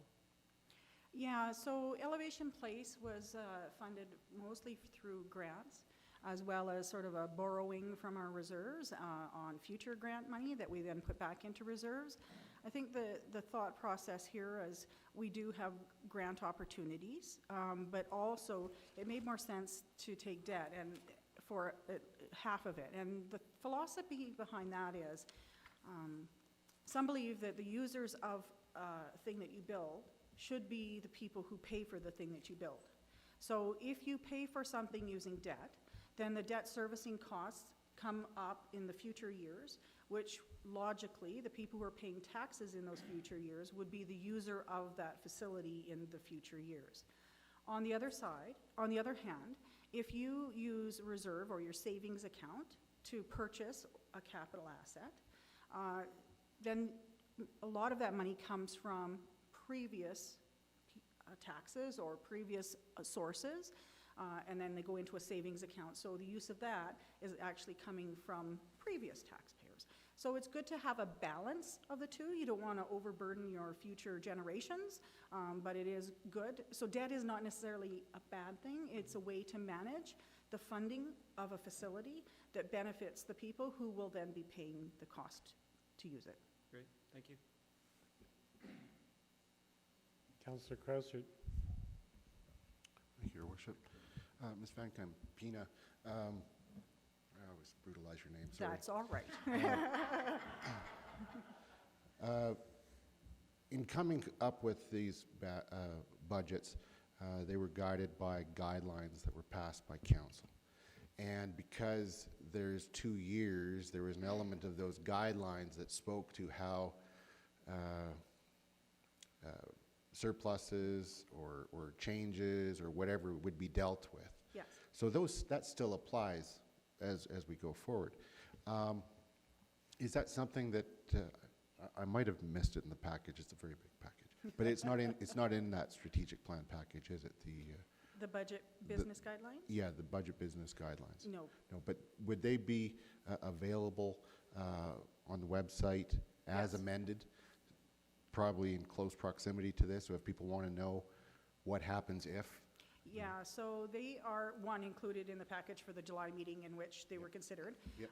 But also, I spoke earlier in my presentation about stakeholder engagement and how this year we created the Finance Committee website. And Yeah. so on that page, for the first time, we actually posted the draft budget documents, and we also posted the budget and business guidelines. Right, right. And so to just highlight them, as they were presented, they were also, at that July meeting, there was amendments made. And so there was things such as requiring that in the November Finance Committee meeting, there will be an opportunity for the councillors at that time to raise any issues with regards to the budget and stuff. So there's a touch there to make sure that there's an opportunity given to the new council to address issues that they would like to have addressed or asked about. And then there was also a number of changes to make sure that certain things that, if they transpired, they would come to council or they would follow a certain protocol. Yes. Right, so that's all in place, and it's all being guided in that way. So it's not like we're, as you highlighted, we're not tying the hands of a future council. We've put a process in place which they will walk into, but it will be up to them whether they follow it or go a different direction. That's correct. Okay. And it's not just a new council. This council could decide that they would like to change That's right. that as well. And that's not just for the budget, that's for any bylaw. That's for everything. That's the way we work. Yeah. Great, thank you very much. Are there other questions from members of council at this time? Councillor Comfort. Yes, I'm just following up on Councillor Crossett's question. I believe at the Finance Committee there was some discussion of multi-year budgeting in other jurisdictions. Can you recall a bit of that conversation, like where else it's done and why? Yeah, so the city of Lethbridge has actually done this for a long time. And before I made the recommendation to go with a multi-year budget this time, I actually, myself and Mr. Irwin spent some time talking to the person in charge of their budgets in the city of Lethbridge. And they actually do now 4-year to coincide sort of with the length of the term. They've been doing it for over 10 years. They've actually won awards for their multi-year budgeting, and in the Municipal Government Act changes, actually those changes give kudos to the city of Lethbridge for doing this. There have been other municipalities that have done multi-year budgeting in the past. City of Brooks used to do it, they've stopped. So it works for some, it doesn't work for others, hence my recommendation, let's give it a try. Okay, thank you. And to that point, we're anticipating that multi-year budgets will be mandated within the revised Municipal Government Act. If that doesn't occur, arguably, the next council could, once it's experienced the effect of a 2-year budget approval, could see the benefit and choose to continue to move forward with the similar process regardless of the MGA, or if it just doesn't work that well, go back to the single-year budget approval. It is just as a best practice coming from your finance officer. It's never hurtful to look further down the road in addition to the immediate. The difference would be, do you necessarily need to approve more than 1-year budgets? You don't have to, I don't think. I'm recommending that you do, because then you know what's coming. However, it never hurts to take a little bit further look down the road. Absolutely. Councillor Krausert. Thank you, Your Worship. One other thing that I just remembered from the Finance Committee, I mean, I especially like the multi-year budget from the capital point of view because of the construction cycles and whatnot, and the way you have to get things lined up. So the philosophy is with the 2 years, you can actually better plan, better execute on these capital projects. So we're going to be back in the exact same situation in the fall of 2018, unless perhaps in the fall of 2017 or sometime after the new council has been oriented and it's grounded. Is it possible that they'll be reviewing a 2019 capital budget sometime late next year or early in 2018 in order to allow for that continuity and planning? So it's interesting that you should say that because the city of Lethbridge, when they do their plans, they actually don't bring the operating and capital multi-year budgets in the same year. They actually do the capital a year ahead. So they'll bring in their 5 or 10 year capital, but they'll bring it in, say, in 17, that will cover that next period of time. And then the operating budgets come in 19, so that they do the stagger for just those reasons, because our capital budgets do have an impact on our operating budgets. Yep. I also did want to mention that one of the advantages, so you think about multi-year budgeting, and you mentioned how you found it beneficial for capital. One of the things I did want to point out for operating was, as you noticed this year, you said not more than 4.5% tax increase for each year. But by working with 2 years, what it did is it allowed administration to go, okay, we can't fit it in 17, we still think it's a priority, we can do it in 18, and then it allows for a bit more of that planning. So rather than just looking at 1 year in isolation and only thinking about that, and then a whole new thinking process for the next year, it does a little bit more of where can it fit in the puzzle. And so this will be, I assume, part of further discussion at upcoming Finance Committee meetings as to how we will look ahead as to what might be coming, whether in 2019 will be coming, et cetera. Yes. Okay, great, thanks.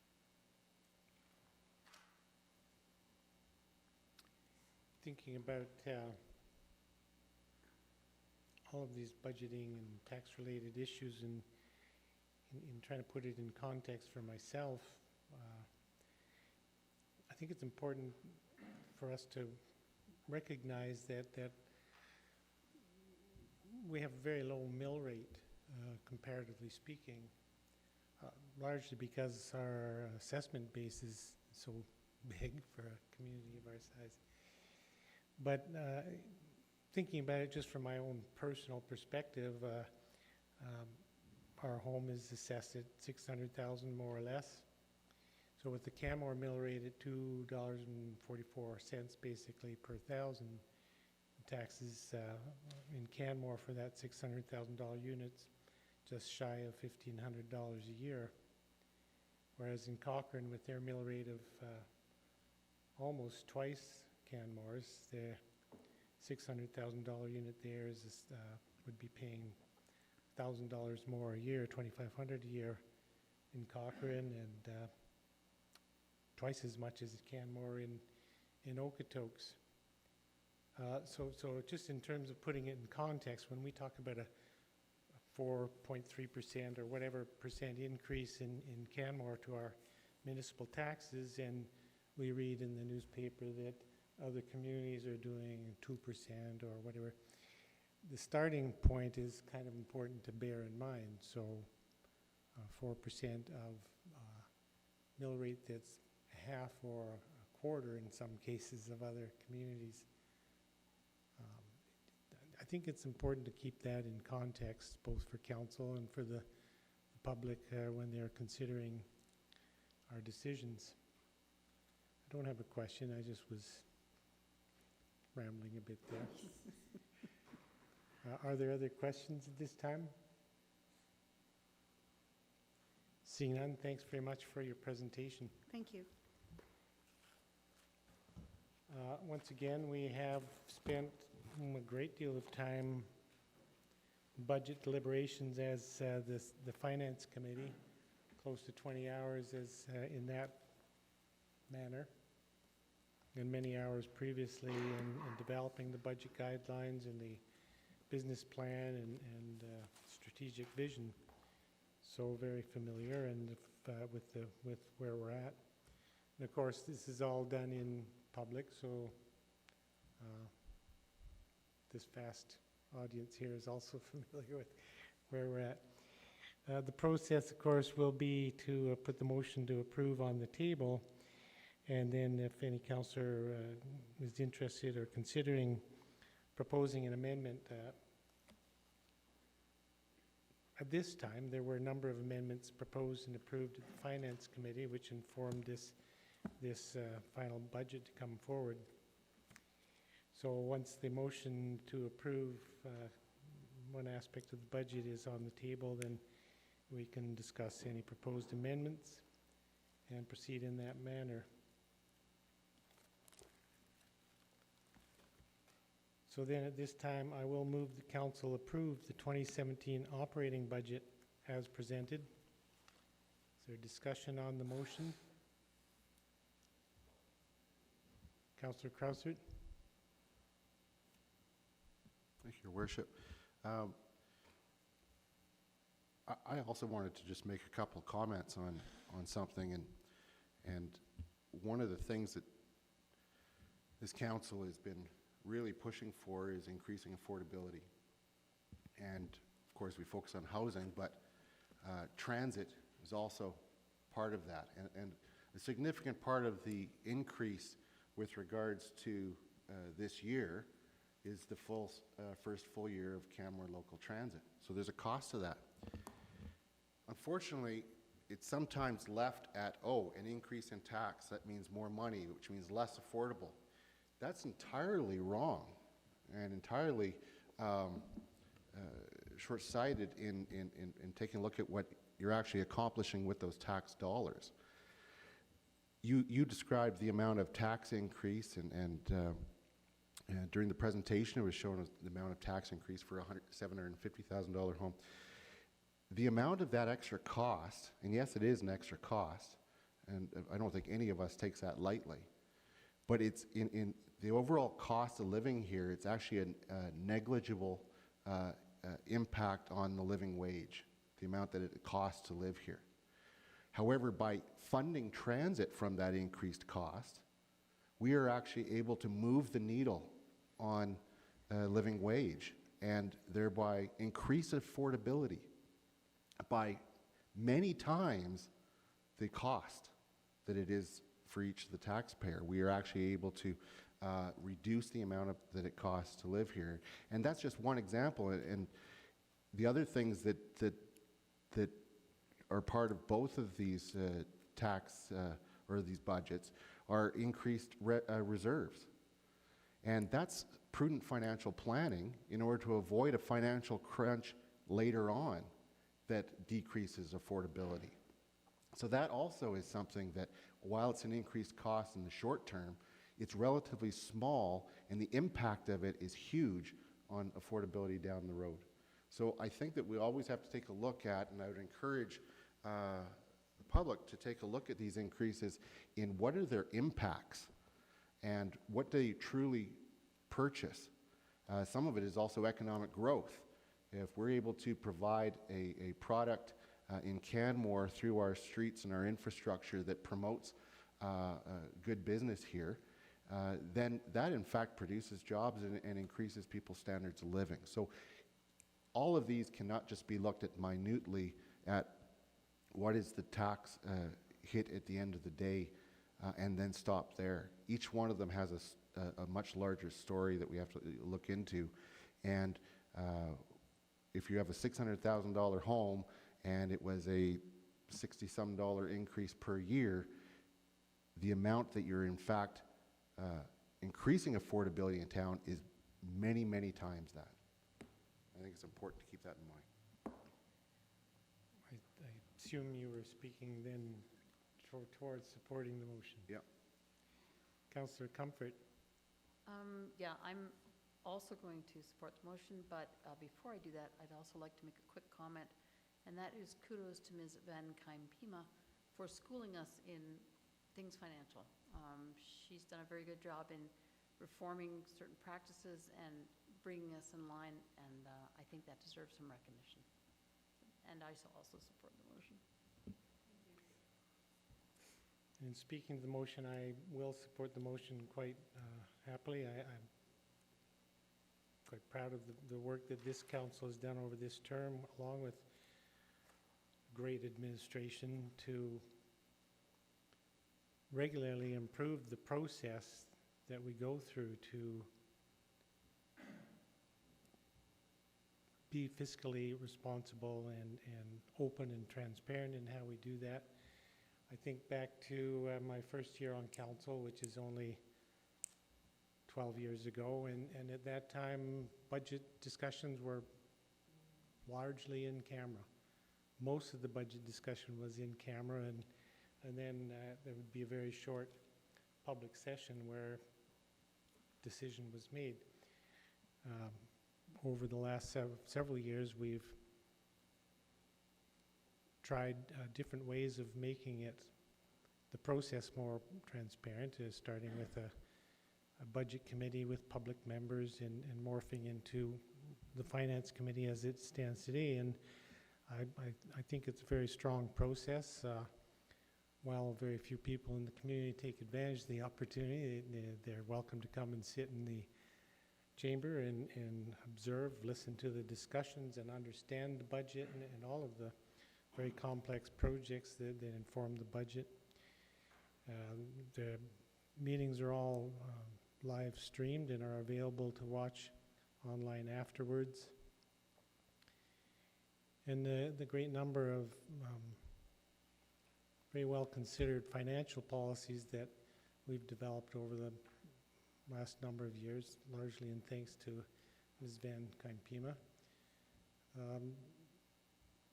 As a resident, and yes, I have a little bias on this, but as a resident of Canmore for more than 40 years, I think the business of operating the town hasn't been conducted in a better manner in recent years. We did have a very fulsome discussion around budget, operating capital, and every other aspect during the, as they say, close to 20 hours of finance committee meetings. I'm through that process, quite comfortable where we've landed. And I am quite prepared to support approving this operating budget. Councillor McCallum. Thank you, Your Worship. I too am prepared to support this budget. I was thinking back, this is my 7th, and thinking back to the first year that, yes, we did deliberate completely in camera and would come out and approve the budget as a result, and there was very little public input. And I remember thinking, why didn't we just have this discussion publicly? There was nothing that shouldn't have been public about it.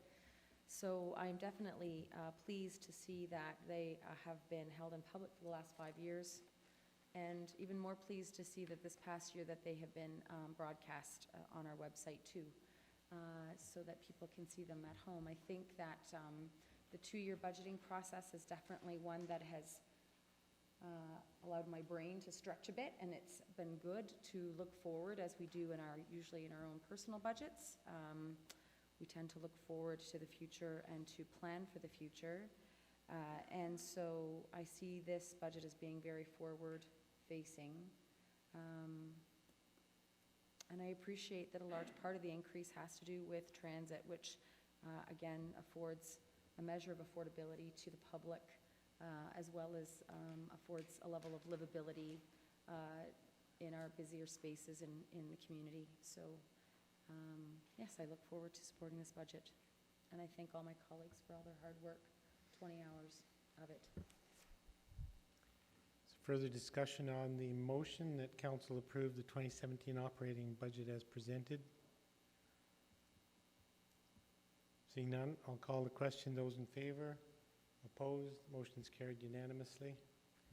I'll then move the Council approve the 2018 operating budget as presented. And in a similar fashion, I'm quite happy to support that. I think it's good approach to municipal planning to think further out than we have been in the past, and recognizing that while it may be a best practice, it's also likely to become mandated,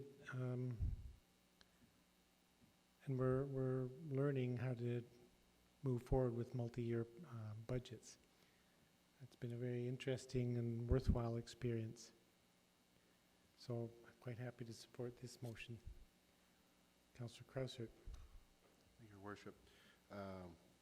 Don't know if anyone else recalls, but I recall back in July when we were setting the budget guidelines. I was the grumpy one here about 2-year budgets, and I had some concerns. I had some concerns about how the guidelines were set out, but I was actually quite pleased with the changes that we made to the guidelines at that time, and I'm after reflecting on the multi-year approach and taking a look at other best practices, I'm very happy that we're going this direction, and that it's a very smart direction to go. It doesn't harm us, it only helps us. So I'm glad to support this 2018 operating budget. Further discussion on the motion? See none, I'll call the question. Those in favor? Opposed? Motion's carried unanimously. Then move that Council approve the 2017 capital budget as presented. Discussion on that motion? Councillor Russell. Thank you, Your Worship. I'd like to propose an amendment, please. I've got it written down here, Ms. Hyde, if you want to go through that. Basically, it's to do with the detail sheet 28, the project sheet 28 for the organizational review that is forecast for, or that is planned to be undertaken in 2018. I would like to see and it's a little bit ambiguous, so apologize for the wording. I'd like to see that brought forward to 2017 rather than 18. And if I can leave the second paragraph till the end to finish with that.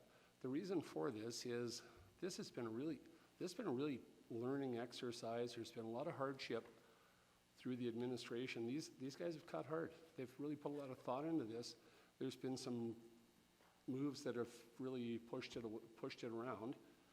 And I think now that we're about to pass this budget, and I think it does everyone a good service if we bring this review into 2017. Let's make sure we're on the right track.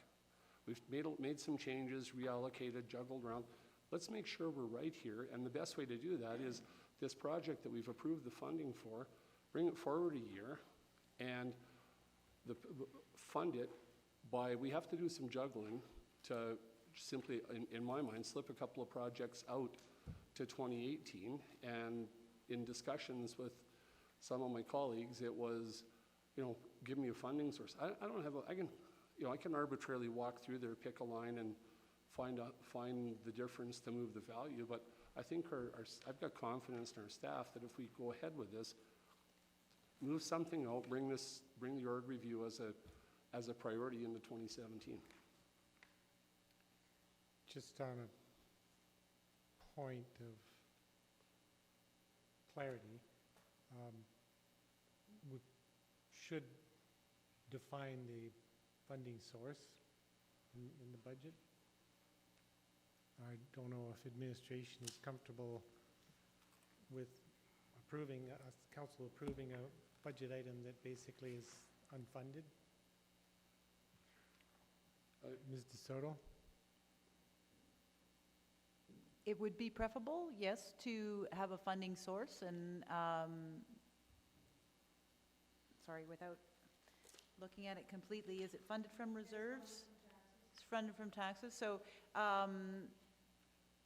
but it could be funded from reserves. Council saw the reserve balances.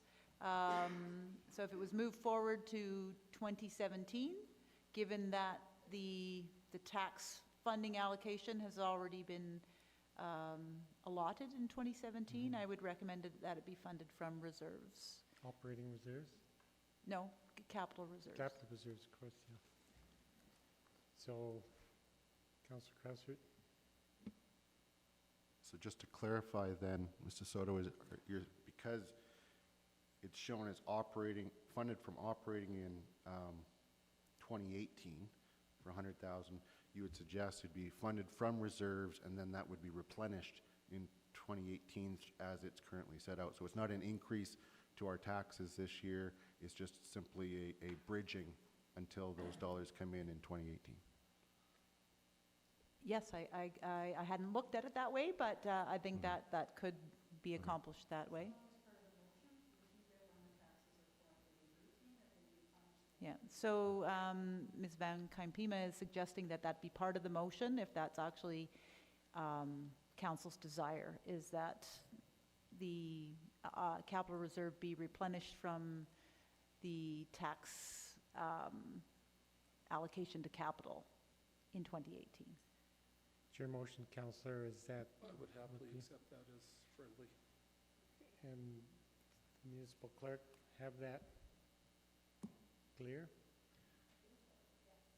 I had a question then. Councillor Krausert? Question through the chair to administration. Obviously, there's a workload question as to whether this is something that could be done in 2017, or if it is done in 2017, what does that mean that may not get done? Or I guess I'm asking, what are the repercussions from a workload perspective of moving it ahead a year? Ms. DeSoto? I don't anticipate, I mean, it is a workload. The majority of this work would be accomplished by a consulting firm. The reason administration proposed it for 2018, and I believe this was discussed at the Finance Committee as well, was because we won't find out until 2018. Well, we'll find out potentially mid-2017 if we're going to be part of an Olympic bid. If we are part of an Olympic bid, the bid is not due until early 2018, and the decision on hosting an Olympics would be made in 2018.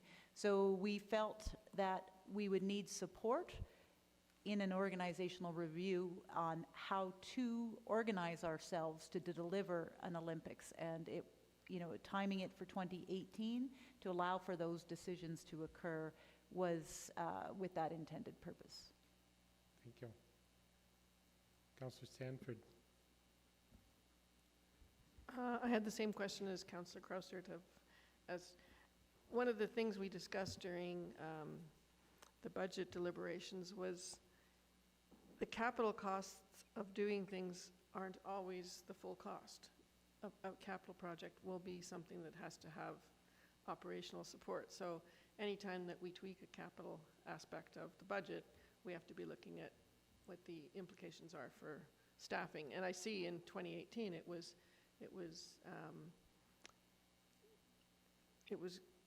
provided for with the staffing ratios that were being considered. So I guess that's my concern always. When we move one thing around in capital, it has some effect on operational. But I think if we do it earlier though, then do we include the Olympic portion of it? That would be, because we don't have any detail on what that Olympic component would be. Is that correct?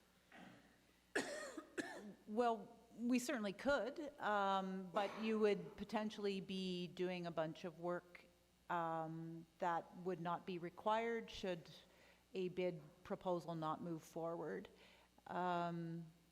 It's feasible that we could wait till mid-year and make a determination, because the decision on whether to proceed with a bid will be in around the summer of 2017. So if the answer is no, that no bid is being proceeded with, and that this project could then proceed with that knowledge in mind.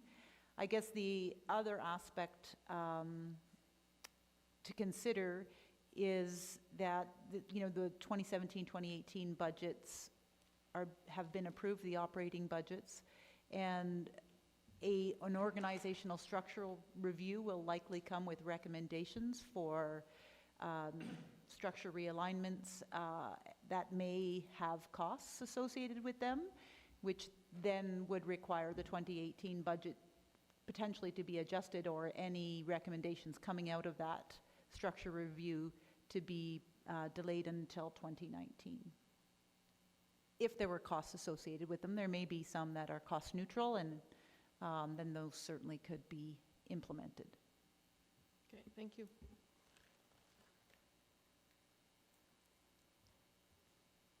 So then, speaking to your amendment, Councillor, recalling the discussion that we had at Finance Committee around the benefit of waiting till we have a better idea around the possibility of Canmore being involved as a co-host in the 2026 Olympics. And I think next summer, the summer of 2017 is a little optimistic to have decision. It's just on whether or not a bid will proceed.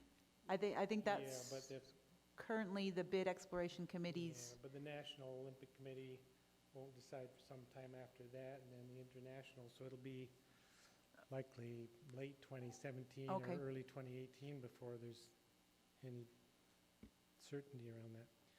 Regardless, I appreciate the intent of the motion. I think it's well intended and would be good to work to be engaged in, but I won't support the amendment. I prefer to see it left in for the 2018 budget. Is there other discussion on Councillor Russell's amending motion? Councillor Russell? Just to close on that, thank you. I appreciate the help from administration on putting this through, but I think we owe it to everyone to make, it's a bigger issue than the Olympics.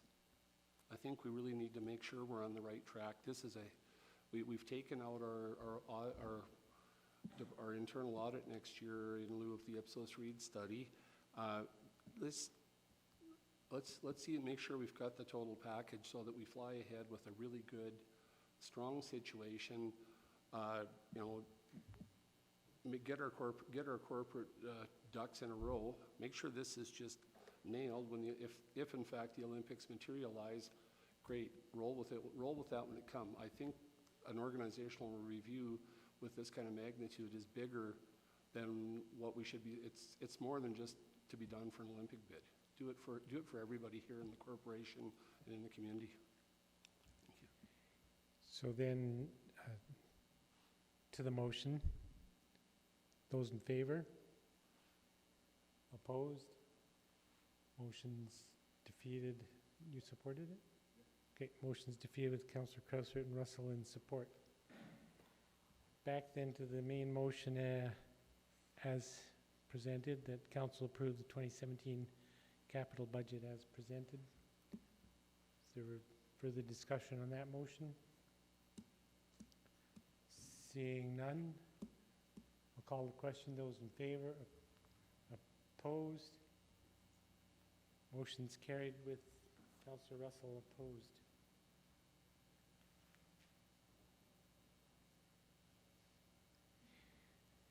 This time then, I'll move the council approve the 2018 capital budget as presented. Is there a discussion on that motion?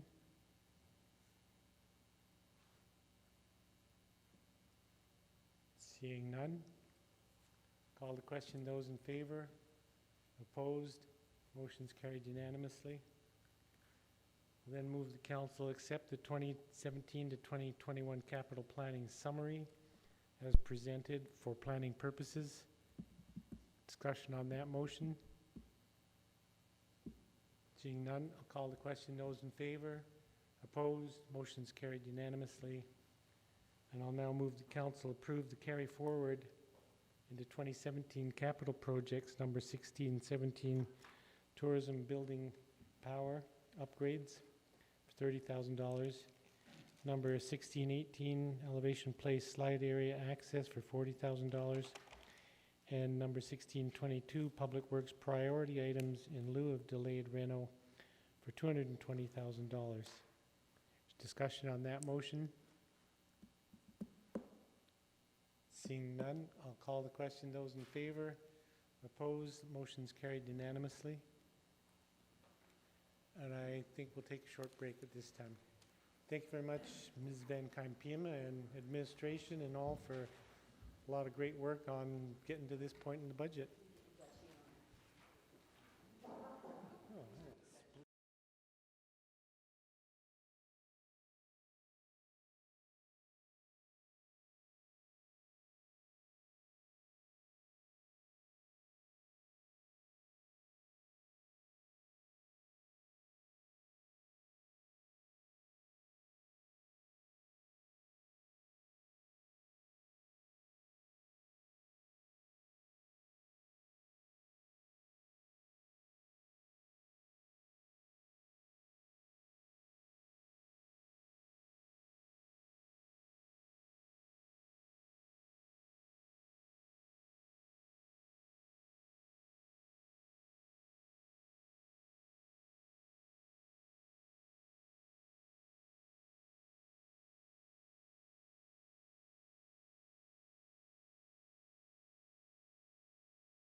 a minute.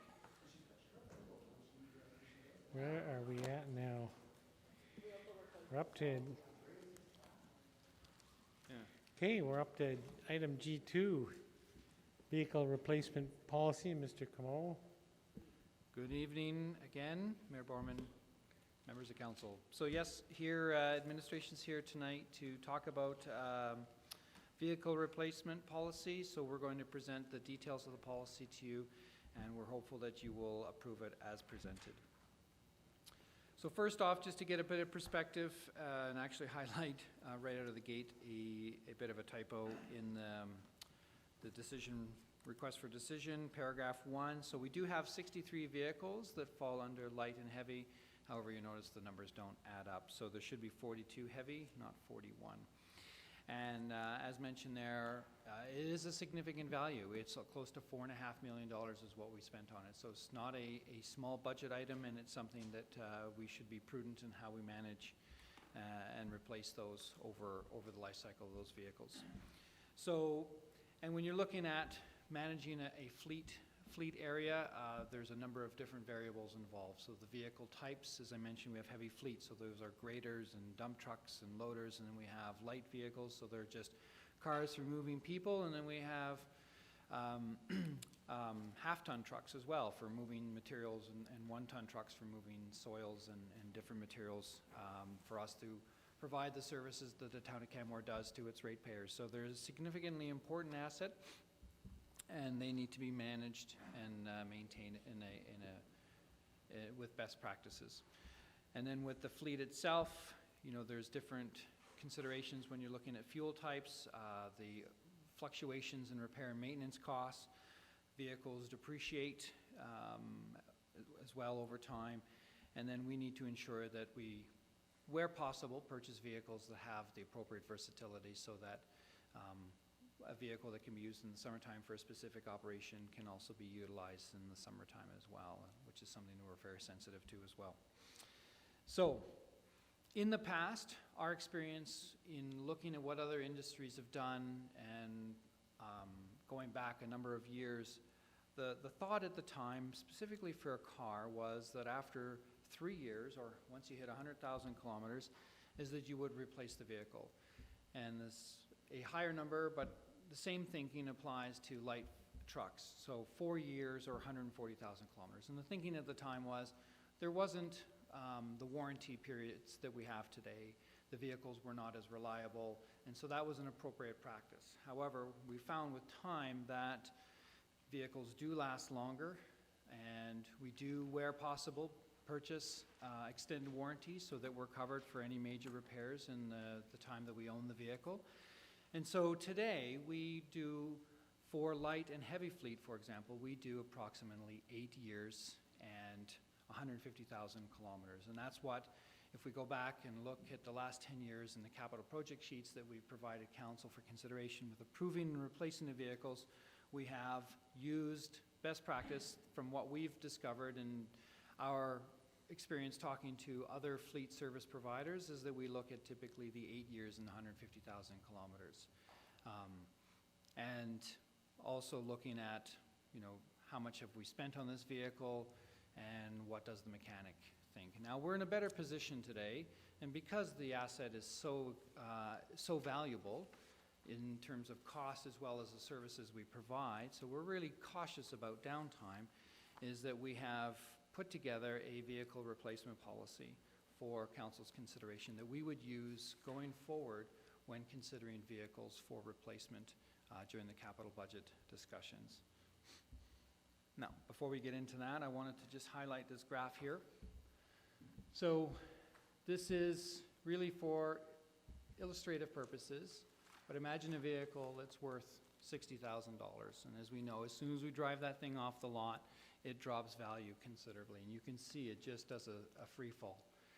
And then over time, it does level off and is very slow in its depreciation, but there's significant depreciation at the beginning. On the flip side, what we also have over here is not the cost to maintain the vehicles.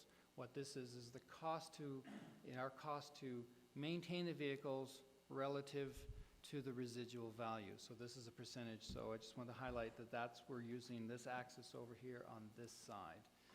And so you can see over time, we really shouldn't be spending any repair and maintenance costs on a vehicle when we first purchase it. Oil should be good, brakes should be good, and if not, you should be into a warranty scenario. However, over time, the costs start to build up.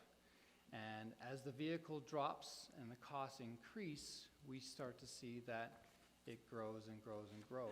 Now, over the time of a vehicle, there are some bigger costs that are associated with owning the vehicle that usually show up somewhere between the 4 and 7 year mark, which is replacing tires, brakes, those kinds of things that do wear, in addition to the annual stuff, for example, with oil changes and so on. And so you'll see a couple little spikes along here, but they're early enough on, and it's before the residual value drops enough that ratio is not significant. However, from our research and talking with other municipalities, at some point, that cost relative to the residual value, what's left of the vehicle, it spikes significantly. And it's around this point here that we start to see that vehicles start to require a major replacement of the front end, the struts, those kinds of things start to get very expensive. And compared to the cost of the vehicle, the cost to maintain starts to grow significantly to the cost of the value of the vehicle. And so what our experiences and our research has shown us is that there is an established rule of when you hit that 30% threshold mark, which is right here, that is the prudent time to start considering replacement of the vehicle. It doesn't necessarily say that is the time to replace the vehicle, but you're into a scenario where the costs to maintain are growing compared to the cost of what the vehicle is actually worth now. And this research has shown that shortly beyond that window is when you're starting to, or you will put yourself at risk of starting to incur significant costs, the front end. And so that would be a prudent time to replace the vehicle, but it's just something it's not the time, it shouldn't be the only reason you do it. There are other factors at play as well. So I just wanted to highlight the thinking and the research that we found in preparing this policy. And we also wanted to ensure that we're removing our subjectivity to the discussion. We wanted to make sure that we were going to present something that was objective as reasonably possible. Owning a vehicle, we all own one, is a love and hate relationship. You know, we enjoy the car when it's new. However, on a day like today when the thing won't start and it's very expensive to repair, you start to hate the vehicle. Or we take Rome. Or you take, yes, and if we can hurry this up, I can catch my next one home. So, again, trying to make it to make it objective and reasonable, and especially to mirror what consulting firms are suggesting to municipalities, is we take a look at replacing a vehicle in a three-prong approach. So one, we look at age or use of the vehicle. And I just want to make sure it's clear the distinction between age or use, and we'll go through that in the next slide. And then there's this idea of an expense exceeds a threshold amount, which we've touched on lightly in that previous slide in that graph. And then the final one is taking a look at it objectively, the mechanical condition. So, age or use, what we're suggesting, here's a list on the left-hand side of all the different types of vehicles that the town of Canmore owns. Sorry, this bottom one doesn't fit, and it's tractor. And then we have light, medium, and heavy-duty vehicles, an example of all the heavy-duty vehicles, and some examples so people can understand what that looks like. So what we're proposing in this policy is that either the vehicle hits this value here, so 8 years of age, or kilometers. And where available, another consideration for kilometers is hours. A number of our larger vehicles, we do have hour meters in there. A lot of these vehicles are working when they're physically not moving. So that's why we do have the hour meters in there. So what we're suggesting is once a vehicle hits either, and if we just look at light duty, for example, 8 years of age or 150,000 kilometers, at that point we consider it for replacement. It's not, we go ahead and recommend it. It's the first consideration that we have. And then same thing with the dump truck. Once it hits 8 hours or 200,000 kilometers or 6,000 hours, one of those, then we look at consideration. And these values here were all based on research that we've looked at from other municipalities and what their best practices are. So we feel that we're very consistent there with other municipalities and large fleet providers like UPS, for example. Then the next one, the next approach is to look at an expense exceeds a threshold amount. So that's similar to the graph that we just walked through. This is a vehicle, again, it's 60,000 years old, and obviously there's shouldn't be any repairs and maintenance costs. Sorry, $60,000. Yes. And then in the first year, you can look at putting some expenses in there, right? So $1,500, $2,500, and so on and so forth. And you can see there on the third column that the residual value continues to drop for the vehicle. And you can see it does a bit of a free fall there for a little bit, and then it levels off towards the latter part of its life. And then what we do is we take this $3,000 that we spend in repair and maintenance, for example, divide it into the residual value, and we get a percentage. So you can see the cost, the percent repair and maintenance cost in year 5 is about 17.5%. And so that's reasonable. We would not consider looking at replacement. And again, this is a vehicle that would have met the first threshold either by age or use. However, in this example, you can see by year 8, when we've spent $3,100 and the vehicle's really worth about $8,800, that we've now exceeded this 30%. We're at the 35% ratio. So at that point, it's now tick box number 2 that we should consider proposing to council consideration of replacing this vehicle. And what's really interesting in this vehicle at 10 years of age, the price to maintain is significant, right? This is trying to protect the organization from a significant repair cost down the road. And, you know, we've all, at least when we were younger, faced the same dilemma. We have a car that's worth nothing, and the mechanic is telling you you've got to spend $8,800 to keep it on the road. And that's a tough decision. And so then you can see at that point, we're now well beyond the 30%. We're at 145% residual value. So that's number 2. And then the final one, and this is a this is a photographer out of England who does these, and they're wonderful. There's a whole series, Freddie something. Anyway, we have 2 heavy-duty mechanics on staff, very mechanically experienced, and between the 2 of them, what we also feel for the third and final approach is that we ask them, say, look, you know, do you see this vehicle a lot? What is your thinking, right? Just like we've always done, you know, for buying a used car, we bring it to a mechanic. What is your opinion, your professional opinion on this? And we would expect them to take the same approach. And if they feel that, you know, in addition to number 1 and 2, age and the threshold amount, that they say, you know what, this vehicle just, I think it's time. There's no point in delaying this vehicle. Or, you know what, we haven't seen it very much. Even though it does hit the first 2 boxes, we should consider keeping the vehicle for 1 more year and then evaluate the next year. And so we would like to continue with that, or go with that approach as well. Now, however, and we've had these over the years, we've had, and I can just think of a solid waste services truck that was continually in the shop, and a huge burden to the team, significant downtime, unreliable, and I think it was in year 6, after 2 years of pulling our hair out, we replaced the vehicle because it was literally a lemon.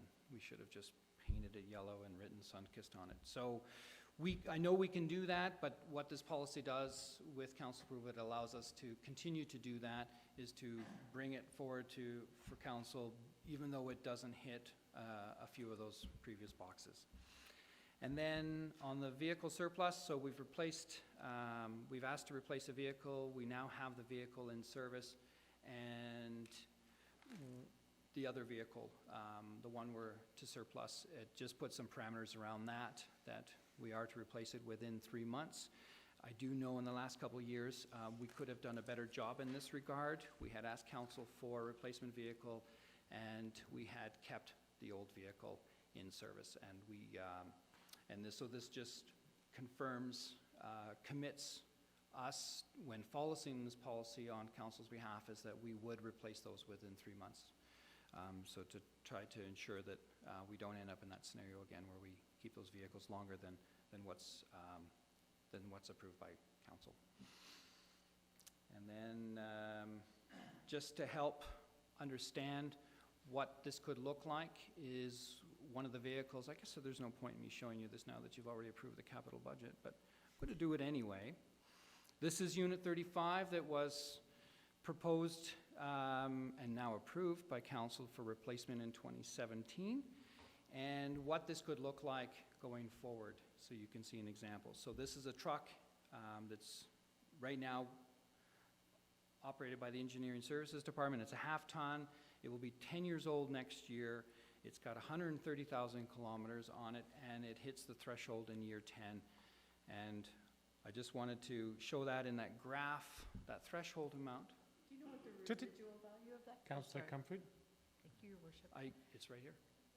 Oh, of that particular unit? This is Unit 35. Oh, there you go. Okay. Yeah, so Sorry. we've worked with finance to do this type of graph for every vehicle that we have that's 1 or 2 years old, as well as ones that are were proposed for replacement in 2017 and 2018. And so this is what we'd be looking to do and provide council with, so they have a higher degree of confidence. This is the background that we would provide. So you can see that the vehicle was almost 28,000 when we purchased it, and you can see the residual value. So today it's worth about $1,400. And you can see the history of expenses. This was likely a brake and tire replacement in year 7. And then again, if we follow the theme of that original graph I showed you, that we are now anticipating a spike in the cost to maintain. And when it's only worth $1,400, we don't want to be in that position, investing in something that we're going to surplus a year or two down the road with actually no value at all. So you can see in this particular scenario in year 10, we've gone well beyond the 30%, closer to 70%. And so we've been able to, this one would not be a lemon, this one we've been able to maintain, but we would want to make sure that we would run each of these vehicles as we propose them through this tick box number 2. And I just wanted to share that with you with one of the vehicles that has been proposed, what it would look like. Councillor Russell? Thank you, Your Worship. Mr. Como, where are you deriving the residual values from? Where are these coming out of, please? TCA. TCA? So, tangible capital assets, they assign. So when we purchase vehicle, TCA will dictate based on the type of vehicle, if it's an 8-year or a 10-year, and then they depreciate it based on a set formula. So finance has done all this work for us. That's done by do they do any comparison with what these are selling for? I mean, that just seems awfully low value for a 10-year-old truck with very limited mileage on it. Tell me it's $1,300. Thank you. Mr. Fark? Excuse me, I'm a little sick, so. The point of this is that this is the value of the asset as we have to report it. And so this is the depreciated value of the asset. So even though, to Councillor Russell's point, if we went to the open market, we may be able to realize a higher resale value on it at an auction. We can't claim that in our accounting process. So the $1,400 is the depreciated residual value that we have, and the rationale of not investing more than 30% of the value of the vehicle to yourself persists, even if you can get a slightly higher return when you take it out to market. thank you.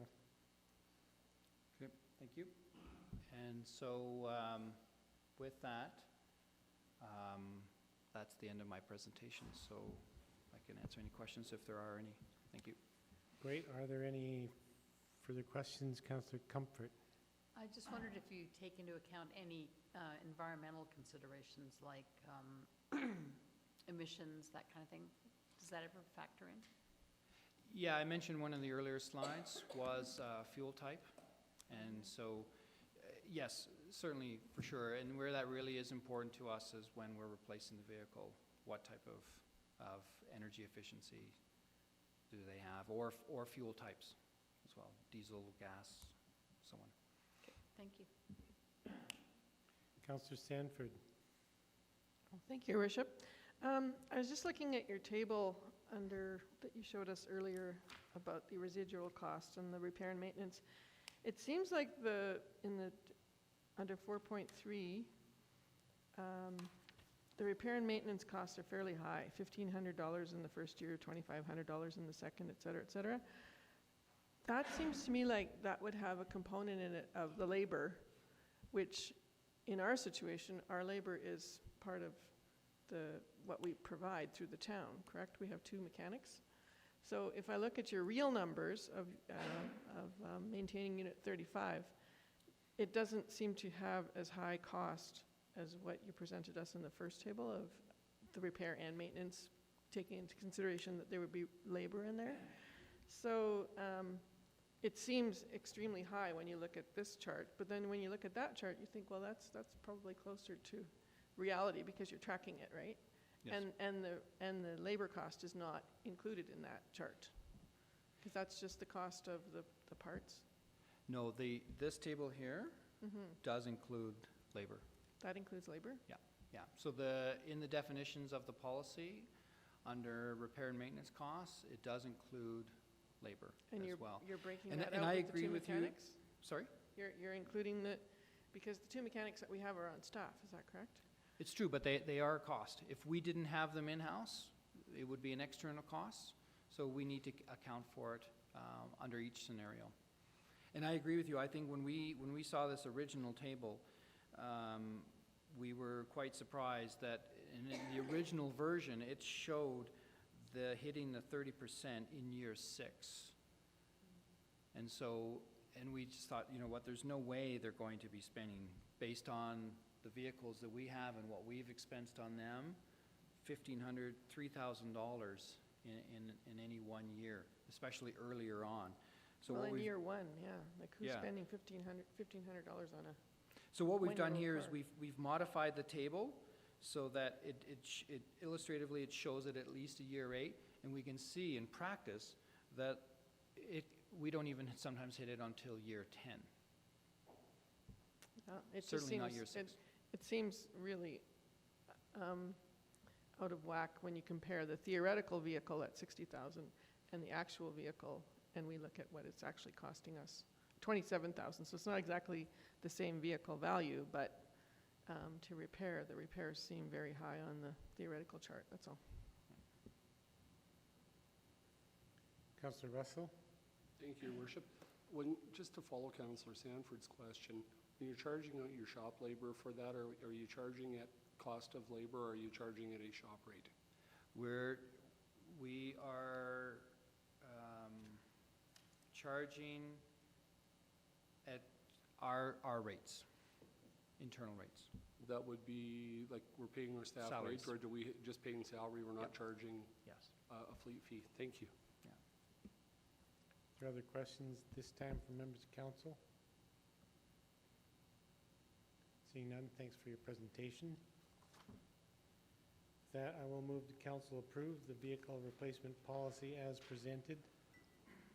I'll support the motion. I think it's preferable to have a policy, recognizing that there is some flexibility within the policy, rather than each year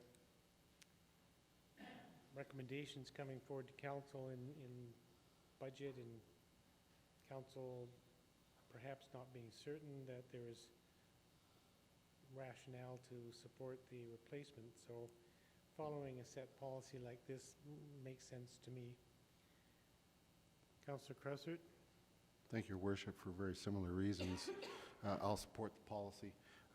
I really appreciate that we're getting some standards that we can assess a vehicle against, recognizing that this really is an art in the sense that there's lots of moving parts, but having some science applied to that art is a good thing. And this is a good policy. Thank you. Councillor Russell? Thank you, Worship. I'd like to propose an amendment, please. I'm looking at section 4.2 of the policy. In paragraph A, I would like to change, it's a one-word amendment. I'd like to change it from vehicles are eligible for replacement when any one of the following three thresholds are made to any two of the following three thresholds, pardon me. And the reason for behind that is, like, we've currently got one in the 2018 budget that barely makes the three thresholds. It hits it on age, and I think we need to perhaps max out a little more of the value. I appreciate what's been presented, and I think generally this policy isn't bad, but I'd rather see us perhaps hanging on a little longer to some of these vehicles that are clearly not past their best.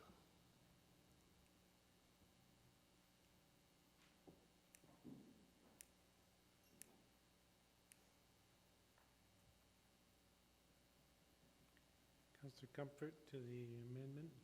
Yes, question for the amender. Would you still allow for the lemon policy?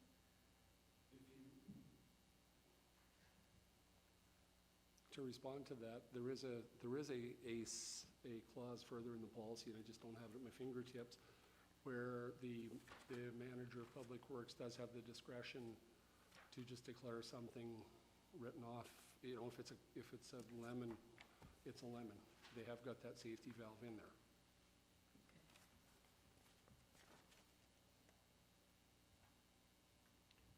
Councillor Stanford? Thank you, Your Worship.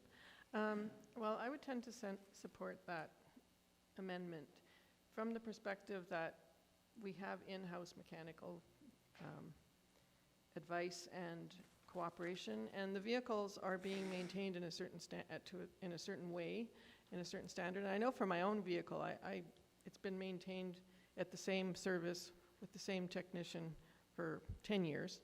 And I mean, people know their vehicles. People are aware of what's happening with the vehicle, and the continuity of care, I think, is a significant aspect of it. And I know that in past years, council has been asked to support the cost of that in-house care. And we did that a while ago, but I think there is a good trade-off that we can realize from that. So I would definitely tend to support this amendment.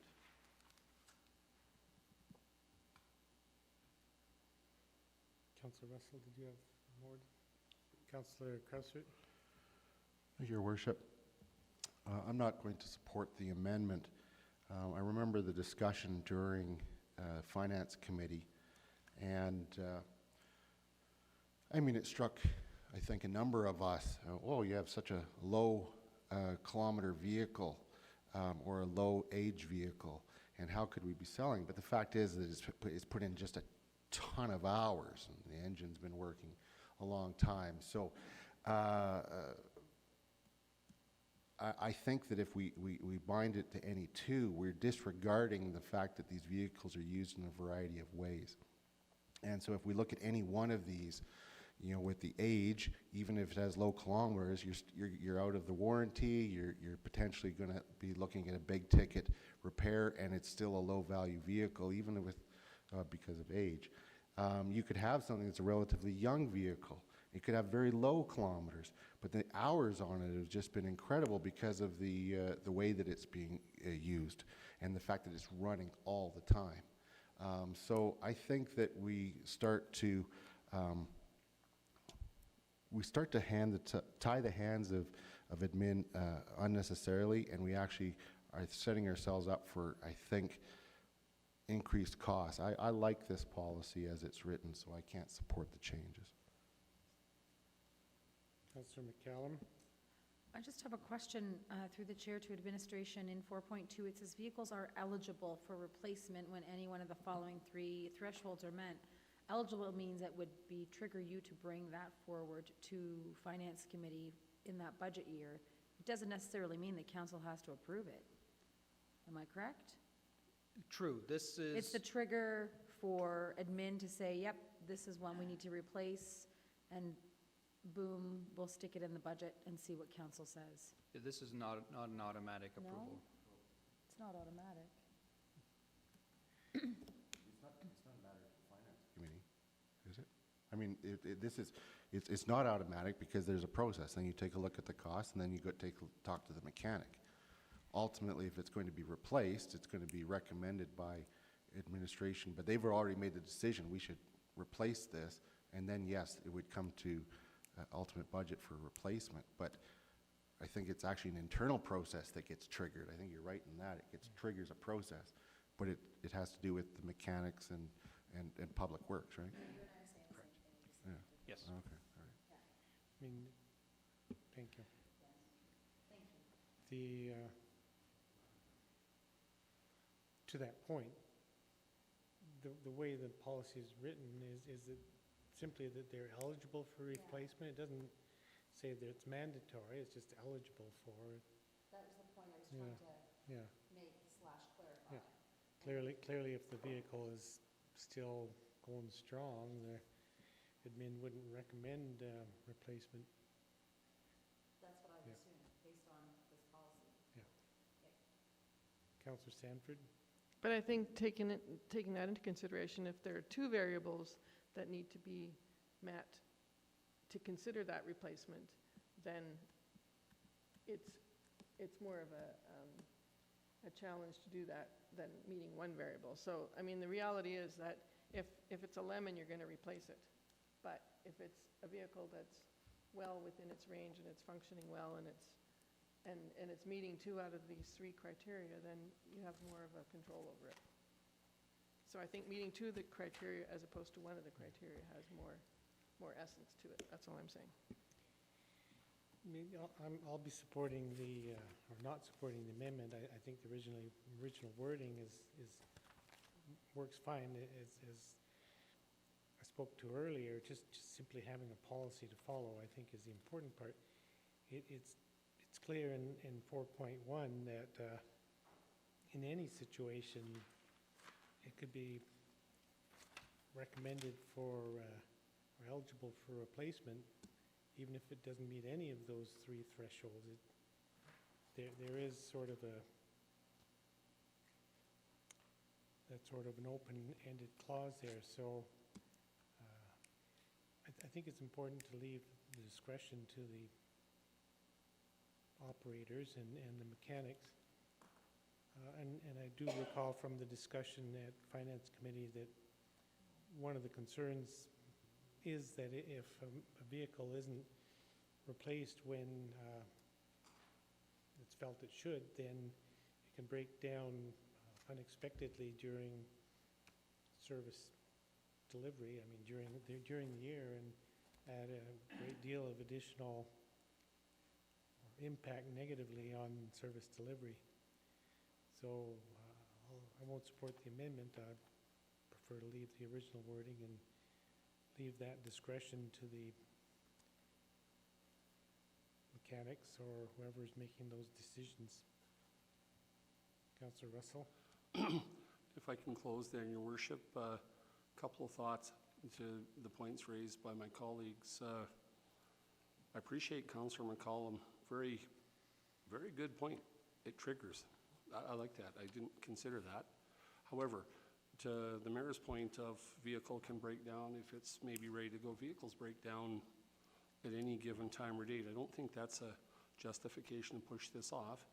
And to Councillor Krauser's concern that vehicle might have low mileage and a ton of hours, the one particular vehicle that we're potentially replacing in 2018 really only meets the threshold of the calendar at this point in time. So I appreciate the discussion. So on Councillor Russell's amending motion then, Call the question. Those in favor? Opposed? Motion's carried with Councillor Russell and Sanford. Motion's defeated with Councillor Russell and Sanford in support. Back then to the original motion, the council approved the vehicle replacement policy as presented. Is there further discussion, or is there discussion on the motion? Seeing none, I'll call the question. Those in favor? Opposed? Motion's carried unanimously.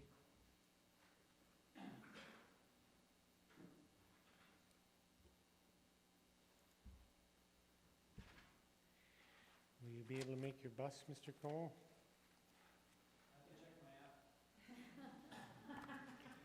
The next bus. He will, but I won't. I was worried about, when he mentioned he was pulling his hair out earlier about something. I didn't want to see that happening. It's a big mess. Okay, item G3, Smith Creek Collaborative ASP, third-party review. Mr. Fark. Thank you very much, Mayor Borman, members of council. Again, excuse me, I'm a little under the weather.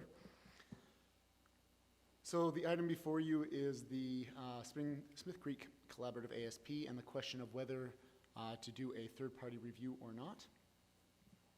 The recommendation before council is that council direct administration to undertake a third-party review of the Smith Creek environmental study consistent with the new municipal development plan and the environmental impact statement policy. So the question is, how did we get here? You may recall that some time ago, coming on close to 2 years ago now, more than a year and a half ago, the town and TSMB, represented by QPD, agreed to engage in a collaborative process for the Smith Creek ASP. And the intent of the collaborative process was to try something new over the traditional method of forming an ASP. This new process would give the municipality the opportunity to work with the developer throughout the process to identify issues and hopefully work towards finding solutions for those issues as the process evolved, rather than allowing the developer to develop the ASP independently and then having the municipality process it, point out concerns, and then have to go back and forth and try to resolve them at that point. So the collaborative process was one that was meant to, as I said, identify issues and find solutions throughout the process. Specifically as it relates to the environmental impact statement, the collaborative process considered that the town and the developer would mutually retain a consultant, and that consultant would work on behalf of both parties. This was in response to a concern about having a science off, where the town would do a third-party review and the developer would have an application, an EIS, and there would be differences, and then council would be left in the position of trying to understand which one was correct, if there were differences between them. So the original process considered a opportunity for the town and the developer to work together to develop the EIS through a mutual consultant. However, recognizing that challenges may arise and consensus might not always be possible, the collaborative process allowed for the opportunity for the town to still retain a third-party review, or in fact for either party to retain a third-party review of the EIS, if upon completion either party was unsatisfied with the result. So that was the safeguard that was in place to allow for a third-party review should the collaborative process not come up with a consensus on matters contemplated in the EIS. The collaborative process has been ongoing now for quite some time, although it's currently in a bit of a pause. And throughout that time, as indicated in the report, a number of issues have been identified and efforts have been made to work collaboratively to address them. There certainly have been challenges, but there has also been some good successes through that process. As you may recall, recently, council also went through another challenging process of approving a new municipal development plan, and as part of that, an environmental impact, or EIS policy. The direction that council gave or provided through the MDP and the EIS policy was very clear on when a third-party review of an EIS would be required. And in this case, it was in all cases where an ASP or an ASP amendment would be brought forward for council's consideration. So the direction that council set through the MDP and the EIS policy is different from what was contemplated in the collaborative process. And that's understandable. One was done at an earlier stage and looking to try to find a creative solution. So where we're at now is wanting to have the discussion about how do we resolve the differences in what was set out in the collaborative process from the direction set by council with the MDP and the EIS policy. Administration's first inclination was to defer dealing with this matter until such time as the EIS the Smith Creek application actually came forward. At that point, either we could make a decision to require the third-party EIS review immediately, or we could review the EIS that is submitted and then make a determination about whether it is required, or whether a third-party review is actually required.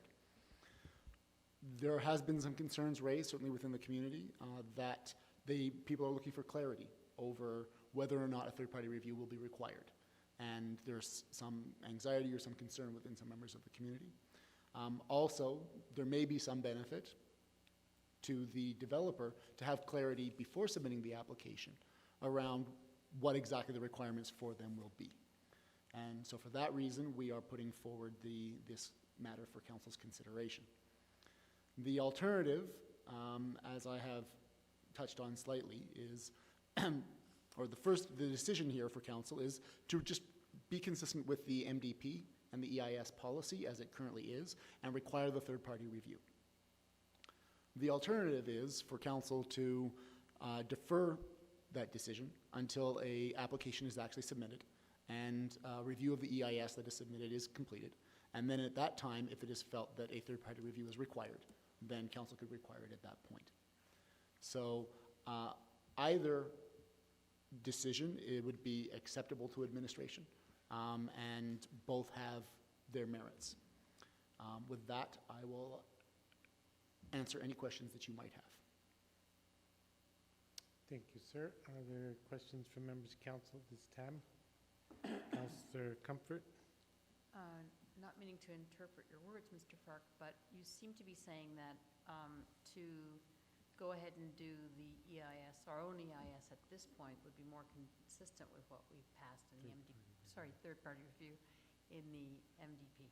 So the direction council set in the MDP and the EIS policy is very clear. A third-party review would be required for any ASP or ASP amendment. So requiring a third-party review at this time would be absolutely consistent with that direction. Okay, thank you. Other questions from council this time? Seeing none, thanks for your presentation. With that, then I will move the council direct administration to undertake a third-party review of the Smith Creek environmental study consistent with the new municipal development plan and the environmental impact statement policy. Speaking to the motion, I'll support the motion. I think it is important for council to be consistent with our newly approved policy. I recognize that there may be some impact to the applicant as a result of this. I do also note the cost of the third-party review is by the terms of our recent agreements borne by the town of Canmore. So I will support the motion. The discussion on the motion, Councillor Krausert. Your Worship, yes, I'll support the motion. I think it's important to remain consistent with our new MDP and our EIS policy. And I think that the terms of reference were also intended to be, they were adopted at a time when we were sort of moving from the old to the new, because we were in a process for the MDP. And I think that it was also important at that time that we are consistent with the new MDP. And I think that was in the terms of reference as well. Mr. Fark raised the concern about avoiding a science off, and that is definitely preferable. But I think that the key factor in discussions that I've been involved in or been party to was that, yes, it's great if we can avoid a science off, but the most important thing is to have an independent look at the situation. And so I think that that is the factor that is most determinant, and that's why we brought those policies into play. So I'll support this motion. Councillor McCallum. Thank you, Your Worship. I too will support this motion. It was my understanding, pardon me, when we approved the collaborative process that, the terms of reference rather, that this would be a possibility based on the fact that we were moving between spheres and working towards our new MDP. I know that when we went through the MDP, we were trying to avoid, as you call, a science off by having one consultant, and it was clear from the community that they were not interested in that. I think this change follows the MDP process as it sits, and it underpins our commitment that we made to the community with regards to our EIS policy, and ensures that we follow it. Councillor Sanford. Thank you, Worship. I too will support the recommendations. I think there was a lot of discussion during the MDP over this very clause and how we were going to connect it with the MDP through the EIS policy. I think it's now important to realize that, you know, we made those very big changes in the MDP to include the EIS policy as a third-party review, and it was a very big discussion, if I recall. It took a lot of time to get through that. So I think now is the time that we have to enact what we put into place with that MDP and EIS policy, so I will support this. Thank you. Further discussion on the motion? Seeing none, I'll call the question. Those in favor? Opposed? Motion's carried unanimously. And that, I'll move to council go in camera. Those in favor? Opposed? Motion carried unanimously.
Those in favor? And I will move council be adjourned. Those in favor? We're adjourned. That's not bad, 2.5 hours.